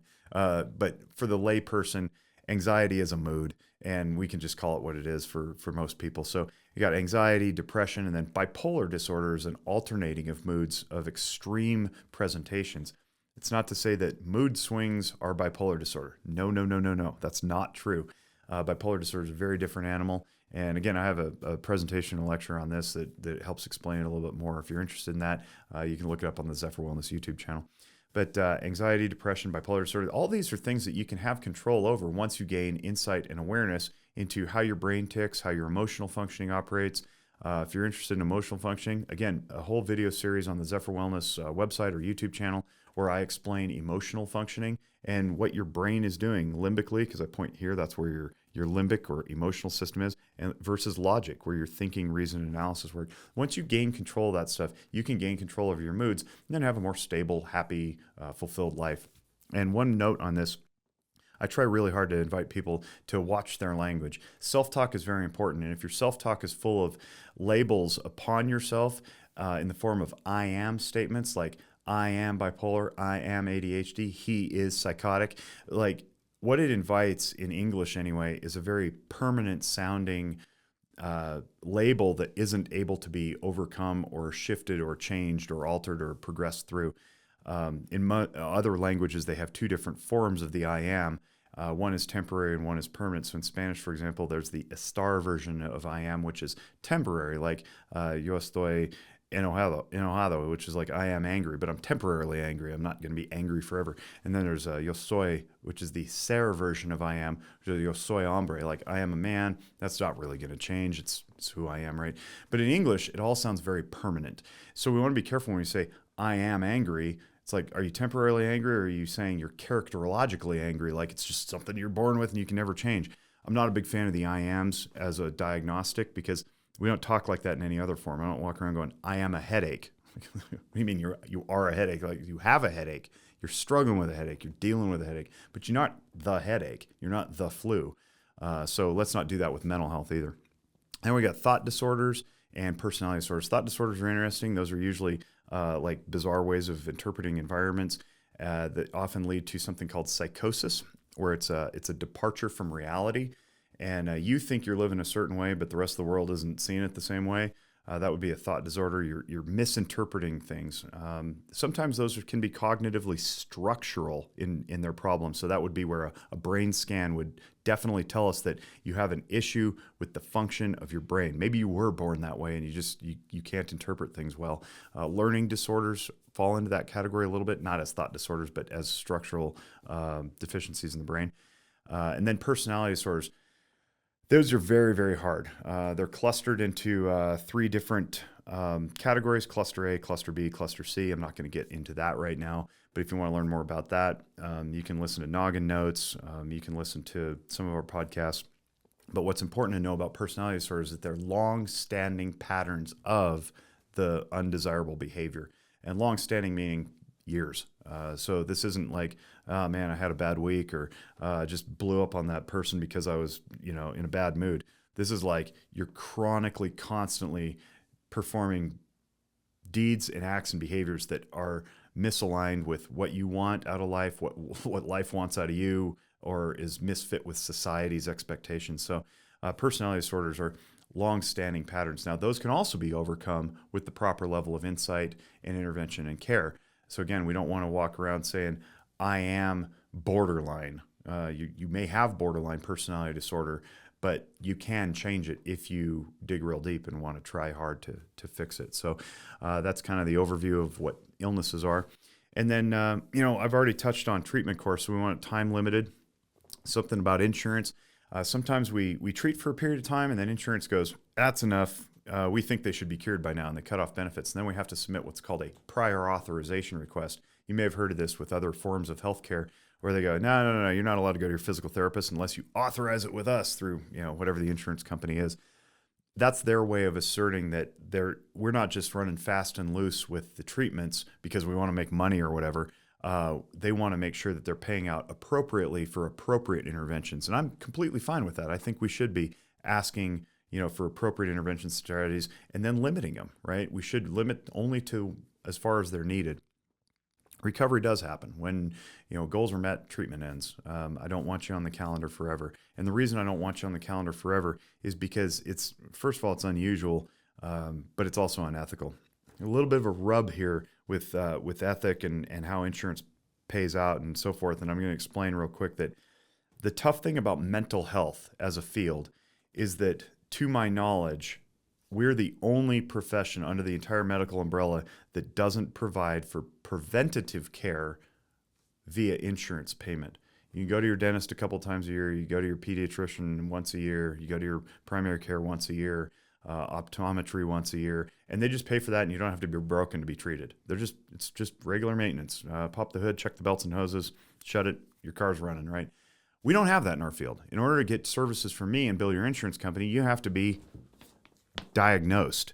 And that sends a negative, off-putting message that says you have to be broken before you can get care. And that's not appropriate. Now, I will say with an asterisk that I did hear a rumor recently that perhaps Kaiser, in one of the states where they operate, is offering preventative mental wellness.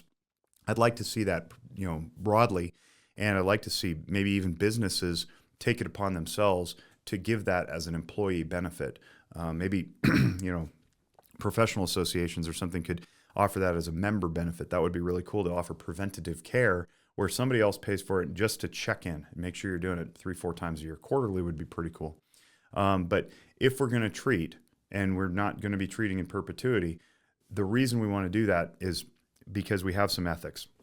I have a whole video on the 5 ethical precepts of counseling, which I will give to you now. This is important for you to know this stuff, but if you want, you can look up the video on seeing conflict through an ethical lens. That's also on the Zephyr YouTube channel, and I go in deeper on it. But essentially, we have fidelity, which is honoring the agreement between you and the patient, as well as you and your professional codes. So you want to maintain faithfulness. That's fidelity, right? The next is justice. We want to act on people's behalf sometimes. We want to advocate. We want to do the right thing. That's justice. Beneficence is the third one. Being beneficial, meaning we want to help. We want to create help somewhere. And then we also want to be non-maleficent, meaning we don't want to cause harm. You may have heard the do no harm is number one and chief among them all. Perhaps that's true. Don't do harm, right? We don't want to hurt anybody. And then finally, I think the most important one for me is autonomy. We want to respect the individual's ability to choose for themselves and solve their own problems and walk their own life. They're all supposed to hang in balance with one another. They're all supposed to be equal. I happen to think autonomy is supreme because it's the easiest one to violate, especially if you're violating it out of a sense of other ethical pushes. Like if you're acting out of a sense of justice and advocating on somebody's behalf, you're inherently stepping on their autonomy. Sometimes we have to tell kids what to do. You're stepping on their autonomy for their own good, but you're violating it, right? Sometimes we want to act beneficially and say, yeah, take this, do this thing. But we do it so hard that it becomes harmful. That's violating the non-maleficence code. So we want to keep this in mind. And the reason we don't treat in perpetuity is if we create that dependence and the person believes that they have to come to us to solve their problems, I'm stepping on their autonomy. I've involuntarily communicated a message that they can't do it without me. I've probably caused harm because at minimum they're paying out more than they should. I don't know that I'm helping at that point. So I'm not even being beneficial. And I don't think I'm honoring the contract between me and them that says, hey, treatment ends at some point. Let's get you through this. So I could essentially violate all 5 ethical codes if I'm keeping you on the calendar just because I think you need it or I'm digging for more problems to solve. So that's an overview of mental health and what you can expect when you come into the office and how to be treated. If you want to find out more, there's an FAQ page on the Zephyr Wellness website that you can dig into if you'd like. Well, they train us that in order to keep somebody's attention, it's good to change the environment. So you get a new background for this section. I hope you're enjoying the training so far. We just got done talking about autonomy and respecting people's autonomy and all the different types of considerations that go into that ethically. Now we want to shift to something called red flag laws. And I put that in air quotes, red flag laws, because that's actually a nickname for something called extreme risk protection orders. So what is a protection order in the first place? Well, you may have heard the term, restraining order, temporary restraining order. That's something that comes through pop culture and media and TV shows and movies and so forth, particularly dealing with law enforcement and the courts. And what they are really is a protection order, and it protects a person who files against another person because they believe they're in harm's way, or maybe we put a protection order against a person who's violated another person. You can't go within 500 feet of them, or you can't visit them at work or something. And then there's usually a duration of time affixed to that, 90 days or a year or something like that. So extreme risk protection orders then speak to firearm specific instances where an individual needs to be separated from his or her firearms, and this is done through compulsion through court of law. We'll go through some of the language here in a minute, but essentially what this means is that a person could file an application with a court to have a judge review some evidence that they present. Then this judge reviews the evidence and says, yay or nay, we should or should not take this person's firearms because they pose a risk to self or others. Okay, so let's go to the first slide here, and I'll walk through some of the language. I'm going to stick with Nevada because I know Nevada the best, but I have studied a number of other states' laws, and you can just take my word for it that they more or less mirror each other in their spirit and intent. Some of the language may change, and I'll touch on that in a little bit, but essentially the crux of it is the same, which is what I just explained. So let's look at Nevada. So NRS stands for Nevada Revised Statutes, and the revised statutes in Nevada are our state laws. There are also a set of regulatory codes behind those laws that augment, clarify, and expand them in some cases, but the state laws are NRS, Nevada Revised Statutes. So you'll see the chapter there, 33.500. through 33.70. So this is how you file a verified application, and you'll see some language there for ex parte or extended order. Ex parte is Latin. It simply means one party has to be present to execute this thing. Extended is extended. It goes beyond the initial order. So who can do it? Number one and number two. Just bounce back and forth there. You'll see a law enforcement officer who has probable cause, or number two, a family or household member who reasonably believes. And then the language after that mirrors in both of those. So what it essentially says is a law enforcement officer has probable cause to believe a person is at risk of injury to self or others by possessing firearms, can file this verified application. And then a family or household member who reasonably believes. And why did I highlight those? Well, I'm glad you asked that. So what I'm illustrating here is something called a burden of proof ladder. It's something that's used in law enforcement and actually in financial investments, and it's used all over the place. But for our purposes here, we're using it for application to get this extreme risk protection order. So the burden of proof ladder starts low with reasonable suspicion, or you might reasonably believe something. That's you got some stuff together. You can put it on paper. It's a little bit beyond smells funny or looks funny, and you can actually articulate why you reasonably believe this. And the so-called litmus test is against whatever another reasonable person would also ascertain from this information. Above that, we have probable cause. You probably heard this in the same TVs and movies and whatnot, or TV shows and movies and whatnot, that the law enforcement officer had probable cause to enter the home. What that is a next step up on the ladder of proof to basically say, I have more information than not that would indicate that I should have acted. So the burden of proof in this case compels somebody to act with the articulated rationale behind it. Now, I say this in clinical settings too. I teach my students and my interns that you should act in such a way that if examined by some parent or a disinterested third party, or God forbid we end up in court where the CNN cameras are rolling and they ask, why did you do what you did? What is your intentionality behind it?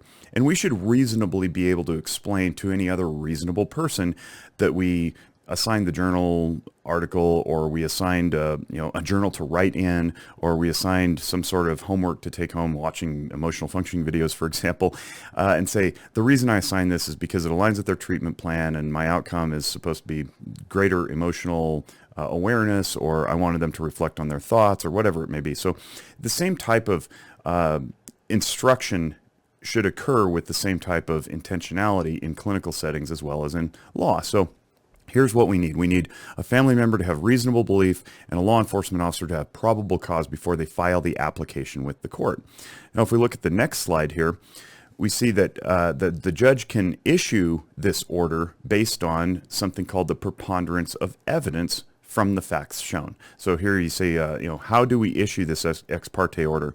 And you see the court shall issue, it doesn't say may, it says shall issue an ex parte order if the court finds by a preponderance of evidence from the facts shown, and then A, B, and C. So I'll get into those in a minute, but I want to hover here on the preponderance of evidence, because preponderance of evidence is yet another step on the ladder above probable cause. What you're essentially saying is the likelihood of these things to be true greater outweighs the likelihood that they're not true. So it's just a little bit above probable cause, and it's two steps above reasonable suspicion. But the interesting thing is that they're determining their probable cause, or they're determining their preponderance of evidence based on what's in the application. So you've got a reasonably suspicious family member, and then the judge is supposed to take that information and determine a preponderance of evidence from what's listed on there. So that already gets into some gray area about whether or not the person filing the application is telling the truth, and whether or not the judge believes them. So that could cause some friction. But let's go into what's supposed to be on the application. A, the person poses an imminent risk of causing personal injury to self or another person by possessing or having in his or her custody or control, or by purchasing or otherwise acquiring any firearm. The any firearm is significant because it encompasses all firearms as defined by law. And I'm not going to go over that. You guys can imagine what those might be, but they are defined in statute. So that's plank number one. You see the semicolon there, creates a list. We go to B, the person engaged in high-risk behavior, semicolon, and you have to have C also. Less restrictive options have been exhausted or are not effective. So when you see a list like this in law, don't be confused by the legalese. It means that all three must be met. If it said or after B instead of and, then it would mean that only one of those would have to be met in order for this order to be issued. So what we have here is what looks like a pretty high bar to meet or to clear in order to issue this order. But here's the problem. We've got some language in here that is not necessarily concrete. So what is imminent? Well, imminent, I think any reasonable person would conclude, is like right now, like right now, immediately. So imminent risk. That's probably not, well, I'm thinking about maybe in a week or so, or maybe 30 days from now. It's like right now. And then the person engaged in high risk behavior, again, very subjective. What I think is high risk may not be the same as what you think is high risk. You may enjoy jumping out of airplanes with a parachute strapped to your back. I may think that that's too risky for my taste. I don't know if that's high risk. But if I'm the one filing the application and I have a very disparate idea or very divergent idea of what high risk is, then I might be accusing you of engaging in this behavior that you think is perfectly normal.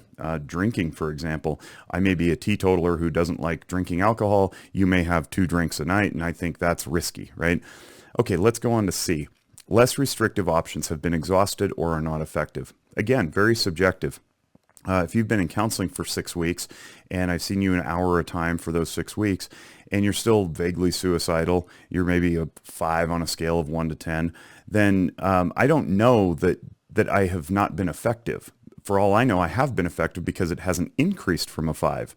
Maybe I have not been effective because you haven't gone down to a 2.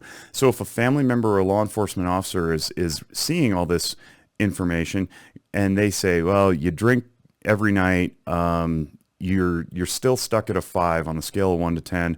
I've checked off B and C. Now, how imminent is that risk? If you've been in counseling for 6 weeks, I don't know that it's that imminent. But again, highly subjective. If somebody's very scared and they're operating out of a fear impulse instead of logic, they have enough to put this application together to go to the court and say, you know what, I don't care what the professional says. I think they're imminently at risk because they're always talking about suicide. They engage in high risk behavior by drinking every night, and they're talking about going parachuting this weekend, and counseling isn't working. Take their guns. A judge may look at that and say, yeah, preponderance of evidence is such that this is quite likely. So then the court, down in number 2, may require the person who filed the verified application or the adverse party, meaning the one who's being accused, or both, to appear before the court before determining whether to issue the ex parte order. But number 3, an ex parte order may be issued with or without notice to the adverse party. And that's a little screwy in my estimation, because the person could get surprised by this. And if you're talking about somebody who's that imminent of a risk, engaging in high risk behavior, less restrictive options have been exhausted or not effective, do you really want them surprised? On the other hand, time is of the essence, right? So, what's a judge to do? And really, like, as we get into this more, we're going to have to examine what I mentioned earlier in the steps to intervention that should not include this particular path, because by its own nature, going before a court, especially if the court's closed or whatever, the most quickly something like this could get turned around is maybe hours. And I don't know that hours necessarily is useful in a quote unquote imminent risk situation. So I just think this is probably a bad idea on its face, but it makes people feel good. It's like, we got this law and it should be used, and that's great, and we'll just separate the person from their guns, and we'll use government to do it, and we'll have the deputies knock at their door, and they'll take these weapons, and the person will be safe, right? Okay, except that doesn't necessarily mean imminent is being met. All right, let's go on a little bit here. So I mentioned burden of proof earlier. Let's look at how these get expired or dissolve, and of course renewed. So number 1 here, an ex parte order expires within a time that is set by the judge that's not to exceed a week. It says 7 days in there, but you see the as the court fixes language. That means that the judge can say, all right, we're separating this person from their guns for 3 days. All right, well, it's not 7, but they could go up to 7. For our purposes, let's just pretend it's a week because it'll remain consistent as I continue talking.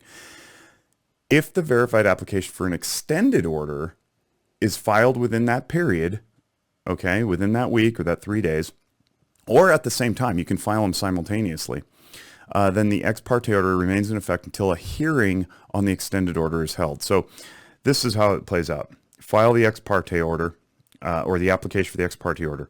It gets issued. Now, a hearing may not happen for weeks or months.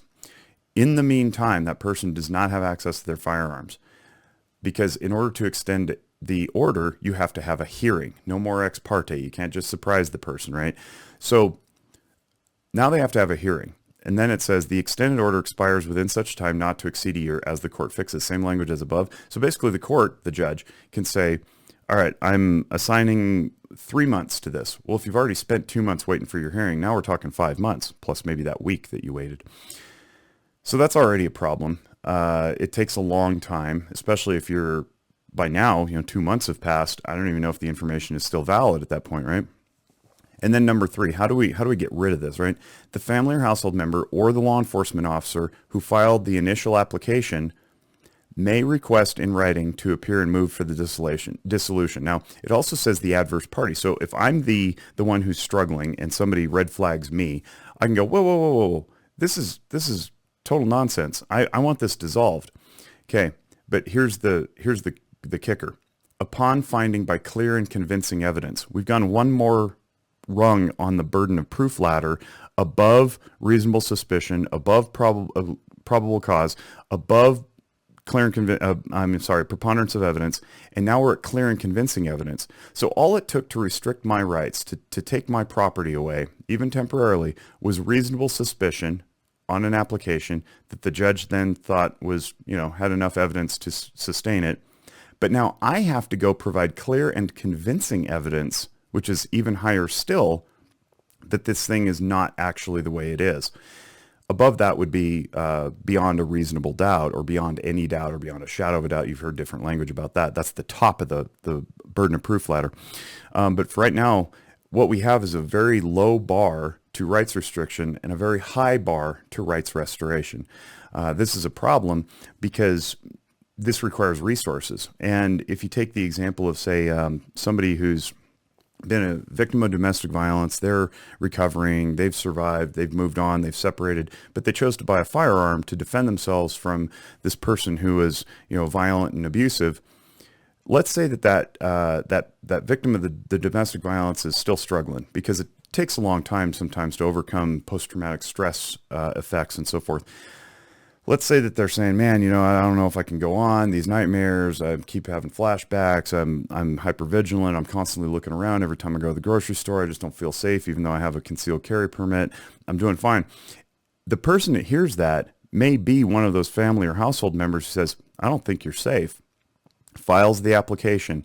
And now what you've done is you've taken the very mechanism away from the person who bought it to defend themselves and essentially left them open to victimization again. They don't have anything to defend if you took away the one tool that they thought was the most powerful to provide that defense against that, maladjusted party who is perpetrating the domestic abuse and the violence.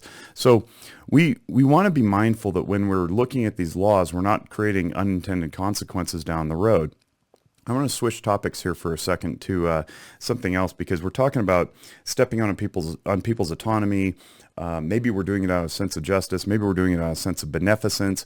Maybe we just don't want them to harm themselves. That would be non-maleficence, right? So these things are all wrapped into ethical codes, and we can have a robust ethical dialogue about it. But I'm not sure those things happened in laws such as this. Let's take a look at some data that were mined and pulled together by Sandy Richardson, who was a guest on our Walk the Talk America Guns and Mental Health podcast. She was on twice, and she's a victim of the New York SAFE Act, which took her ability to possess and own firearms away from her, but it was done through a false report. So she's fighting this battle, and you can hear all about her story on our podcast, particularly the most recent one. But what she pulled are some numbers from New York State. And you'll see these on your screen. New York State population 18 years and up, 16 million people, right? 16 million and change. There's an estimate of 20% of those citizens who are 18 and over owning guns. Now, we know this is a low estimate because nationally, I've said this before in the presentation, it's more like half who either own a gun or live with one. And the conservative estimates on gun ownership alone are about 30 to 33%. So let's just pretend it's 20%. That still constitutes 3.2 million gun owners just in New York State. Now, there's a research paper that we also reference in here, and it comes from an article in Psychiatric Quarterly in 2021. based on a publication that came out August of 2020 that shows that a study was done in New York at two different counseling agencies, two different facilities. 228 patients were polled who responded to their questionnaires. And what it resulted in was we discovered about 18% were concerned about being reported to the county government, which I'll go over in a minute. 9% would be less likely to seek mental health treatment, and about 23% would be less willing to report mental health symptoms and behaviors. So this is interesting because we already have an incidence of sampling bias here. And sampling bias occurs when the people you draw for your survey or your study are already predisposed to believing one thing or another, or they're demographically skewed to one demographic or another. The sampling bias here that's inherent is that these people were already in care, meaning they're already gun owners who wanted to, or not gun owners, who sought out mental health care, right? So this is really important. It means that the New York SAFE Act is not a burden already to entering care. They're not already spooked by it, but yet 9% of them would still be less likely to seek mental health treatment, which is significant because if we go back to our numbers, let's say our 3.2 million gun owners, that means that 9% of those, 288,000, would be less likely to seek care. That's a big problem. You're talking more than 250,000 people who are turned away from seeking care because they don't want their rights taken. And I don't know that the New York SAFE Act is helping to stop, violence and, gun crime and suicides by gun, if what they're doing is pushing people out of the very help they need that would solve the problem. Let's look at the New York SAFE Act here, and we'll put this up on your screen also. So this is section 9.46. This is called Reports of Substantial Risk or Threat of Harm by Mental Health Professionals. So just take out that middle part there. Reports by mental health professionals is how it reads. For purposes of this section, the term mental health professional includes the following people, of which I would be one: a marriage and family therapist in New York, a mental health counselor. Skipping down to B, you go about 1, 2, 3, 4, 5 lines down. It says he or she shall be required to report as soon as practicable to the director of community service, director's designee, et cetera, et cetera. And then skip a couple more lines.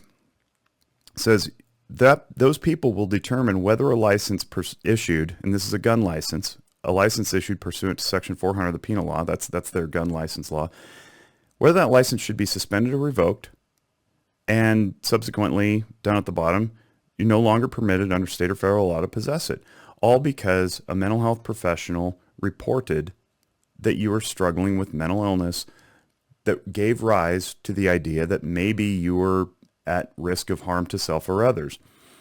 Interesting still is subsection D says the decision to disclose or not disclose when made reasonably and in good faith shall not be the basis for any civil or criminal liability, meaning I could make this call that restricts your rights, that steps on your autonomy, that revokes your ability to, own or possess firearms, and there's no penalty for me if I do it incorrectly. And that was the case in Sandy's situation where we suspect probably there was some activism maybe taken that was not in good faith. But you can't prove that. All you do is you go back to the person, you say, hey, why'd you do this? And they say, well, I thought. Reasonable suspicion, right? But meanwhile, the adverse party, Sandy in this case, had to prove clear and convincingly that she was fine. And again, I really encourage you to hear her story because it's quite harrowing, and it does keep people out of care. I think that's a big problem when we, when we're talking about taking people's property away from it. So let's move on here. You go, well, aren't there other ways we can deal with this? Can't we just voluntarily give up our guns? Isn't that what your organization is all about? Yeah, actually, absolutely. It absolutely is. But when we get into transfer laws, that's a bigger issue because there are prohibitions in transferring the firearms that don't allow us to do the right thing in good faith because we could become criminals ourselves. Let's go back and take a look at Nevada Revised Statutes, different chapter. This is 202.2544. So This took effect the same year from the same legislative session in 2019, took effect in 2020, as when the red flag law was passed. So take a look here. So some of the super judgmental language that I really take umbrage with is actually embedded into our laws. Usually you don't have whereas clauses put into actual law. Usually the whereas clauses, which are the little clauses that explain why a law is important, are left out. And that's just left on record. If you wanted to go back and examine why the committee did what it did, or why the testimonies, were the way that they were, it's because it'll say, whereas such and such, whereas such and such, whereas such and such, therefore we want this. Well, Nevada wrote its whereas clauses into law, and you can see here, to promote the public safety, federal law currently prohibits felons, domestic abusers, and then I highlighted there, the severely mentally ill and other dangerous people. Well, if we're trying to destigmatize mental health and mental health care and mental illness, we can't be lumping in mentally ill with other dangerous people or dangerous people at all, because we know by statistical analysis that mentally ill people are way more likely to become victims of crime than to perpetrate the crime. So let's look at the next slide here. We go from section 1 to section 2, where it says criminals and other dangerous people. So now we've got a linkage of the mentally ill, dangerous people, and criminals. So it's like it's against the law to be sick. They can avoid background checks by buying guns from unlicensed firearm sellers. Well, that's true, but you're limited to how many you can sell, except not anymore. So this law was passed somewhat in bad faith, because there was no background check loophole for gun shows. Gun shows are always attended by firearms dealers who have licenses from the federal government. So the likelihood of this happening is very, very, very low to begin with. And let's face it, criminals don't follow the law anyway. So we've got criminals and other dangerous people lumped in with the mentally ill, and then we skip a couple sections to number 6, which has more linkage to the judgmental language. It says, we have the right to bear arms, but with rights come responsibilities, which we agree with. You have to be responsible with your rights, including the responsibility to keep guns out of the hands of convicted felons and domestic abusers. So now we've got the mentally ill, criminals, dangerous people, convicted felons, and domestic abusers all lumped together under this transfer law, which then goes on to say exceptions to, which says you can transfer a firearm without a background check in the yellow font here. Okay, what are the requirements here? You can transfer it to a person who's not prohibited. So me to you, for example, we're not prohibited. We're not on any lists. We didn't domestically abuse anybody. We aren't convicted felons. So we're not prohibited. If it's A, necessary to prevent imminent death or great bodily harm. There's that imminent language again, and great bodily harm, which we would presume is, inherent in firearms use. Semicolon, and. So you have to meet both these criteria. Lasts only as long as immediately necessary to prevent such imminent death or great bodily harm. The problem is we don't know what constitutes temporary, and we don't know what constitutes immediately. So you can temporarily transfer as long as it's immediately necessary. And Oregon's law actually, because we did a presentation up in Oregon that suggests that for the purpose of preventing imminent death, same language, or serious physical injury, they don't say great bodily harm, they say serious physical injury, and the provision lasts only as long as necessary to prevent the death or serious physical injury. So we still are left with this problem of subjective language. And what is temporary? Is temporary 12 minutes? Is it 3 days? Is it 30 days? Is it 3 months? We don't know. So you can say, well, that's fine. Act in the moment. Do the right thing, right? If my neighbor is struggling, we're not related by family, we're not domestically dwelling in the same home, I'm not a law enforcement officer, I'm just trying to do the right thing because he's expressing suicidal ideation, and I say, hey, you know what's a good idea? Why don't you give all your guns to me, and I'll hold on to them. The problem is, if I, let's say, have my home broken into 3 days later, and there's all these guns that don't belong to me, and the cops are called, and they're like, hey, do you own all these? And I'm honest, and, I admit, I said, no, actually, I'm possessing them for my neighbor who's struggling. He's looking to find an appointment. We live in Nevada, where it's impossible to find appointments immediately. It takes weeks or months sometimes to get into care. It doesn't level up to maybe necessarily needing a hospital admission, but I'm trying to do the right thing to keep him safe because the firearm was the tool that he had ideated using. the police now have a problem because it's up to them to discern whether or not immediate is in effect 3 days later or 3 weeks later or however long it is.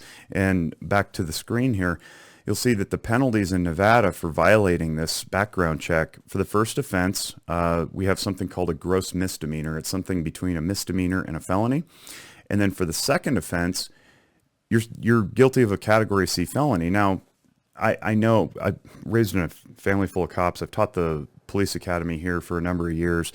Again, the determination of what the infraction is can vary from officer to officer, from sergeant to sergeant, lieutenant to lieutenant, and they may actually look and see my 15 guns that I took from my neighbor for the, to get through the crisis and go, one gun is a gross misdemeanor, and every subsequent one that I possess falls into that Category C felony. Now, a reasonable person probably would say the act alone is one. So maybe I'm willing to take the gross misdemeanor because I kept my neighbor alive. I don't know how many people are willing to do that, especially when these laws are on the books. They're unclear. They're highly subjective. And I don't want to become a gross misdemeanor. I don't want to become a Category C felon, especially these days when the felony sticks with you forever, and which is another discussion about prison reform and how we really need to quote unquote ban the box, which is the box that you check that acknowledges that you've been convicted of something. Because I may have been doing the right thing, but now I'm wrapped in a legal battle that's very expensive. I may go to jail. On top of that, I may have all my guns taken from me. The whole thing is just a big mess, and it's pretty clear that law enforcement was not consulted when these laws were written.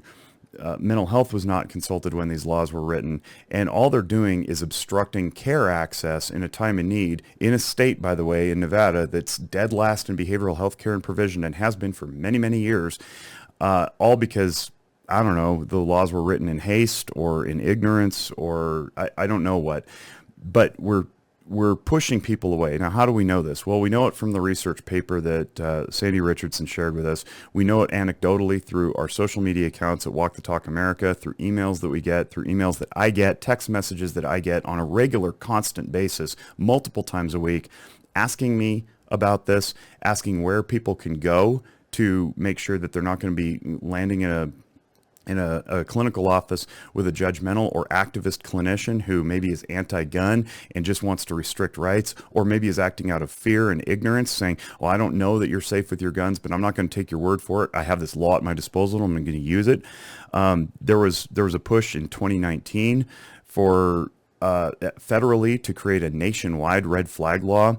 And now the more that we encroach onto this territory, the more people we're going to see added to these types of laws. The New York SAFE Act that I'm holding right here in my hand, Section 9.46, a year or two ago, did not list counselors. It did not list marriage and family therapists. It listed physicians, psychologists, nurses. Now they've got psychiatrists, mental health people who are compelled to make this report. So, 3 years ago, I wrote an article for Walk the Talk America that said counselors cannot take your guns. Now that's increasingly untrue, and that compels us to give more urgency to creating our 50-state directory of firearms-friendly practitioners who aren't just going to pull the red flag lever simply because they have a gun owner from military history, law enforcement, current or former occupation, domestic abuse survivors, who's sitting in front of us ideating anxiety or depression or PTSD, and they happen to own guns and recreate with them or use them for defensive purposes simply because I'm acting out of a position of fear and ignorance. So we need to be aware of these things. Walk the Talk America doesn't take policy positions. What we try to do is educate. And we're hopeful that in educating you through this tutorial that you'll become more savvy as to how these laws work, how they apply in your own state, and whether or not you, as a practitioner with a license granted by the state, are legally compelled to breach confidence, step on somebody's autonomy, and revoke their civil right to own a firearm as they see fit, as granted, or granted by God and protected by the Constitution. We also have other ethical implications that suggest, things like higher level of care and whether or not we breach confidentiality or act to protect. So, at some point, if Nevada, for example, the legislature decides to add professional license holders to this list of people. It's no longer just law enforcement or family household members. It's going to have to reconcile some other things that have to do with confidentiality protections, and they're probably going to have to reconcile it with HIPAA. HIPAA is federal, and we're not allowed to breach confidentiality, when disseminating information electronically or otherwise. They're also going to have to come up against 42 CFR, which is the Code of Federal Regulations section that deals with drug and alcohol centers, because if you breach confidentiality simply by admitting that somebody's in care at that agency, you're inherently saying why they're at that agency, which is a confidentiality breach. So this is a big bag of problems that our legislators really need to become aware of, and we as clinicians need to be very, very judicious in how we execute our interventions and not reach just simply out of fear for the legal intervention lever, instead opting for higher levels of care or wrapping the family members in. I don't want to be training people on how to red flag their family members. I'd rather train people on how to support their family members so that rights remain intact and we don't end up involuntarily pushing away people from care. So with that, I'm glad you're listening, and I hope you take this around and share it with people. We want to thank you for taking part one of our cultural competence course today. If you found this information helpful and you have a better understanding of the intersection of firearms and mental health, we invite you to take part two of our course at the same website, WTTA.org. And if you want to take the next step, we invite you to join our 50-state directory. We have a lot of firearms owners who are in need of care, and they just don't know who to trust sometimes. As I mentioned before in my part earlier, it was hard for me to come out of the closet, so to speak, as a firearms owning practitioner. But since I have, I've had a lot of people seek out my services simply because of that fact, knowing that they won't be judged and they'll be received warmly and treated with unconditional positive regard. We get contacted every day by people who are looking for clinicians that understand them and have a fear of talking to somebody that doesn't have a gun cultural competence. So we appreciate your help with that. It's a free listing, and we will never charge you for it. It might drive some traffic to your website, it might drive some traffic to your agency or to your personal private practice, but in the end, at least it gives us a referral source to which we can refer. When we have these people reach us, we know we can send somebody there with confidence, knowing that they won't be judged and that their rights won't be restricted. Once again, we want to thank you for taking the course today. If you found this information helpful, please pass it on to as many people as possible, and thank you very much.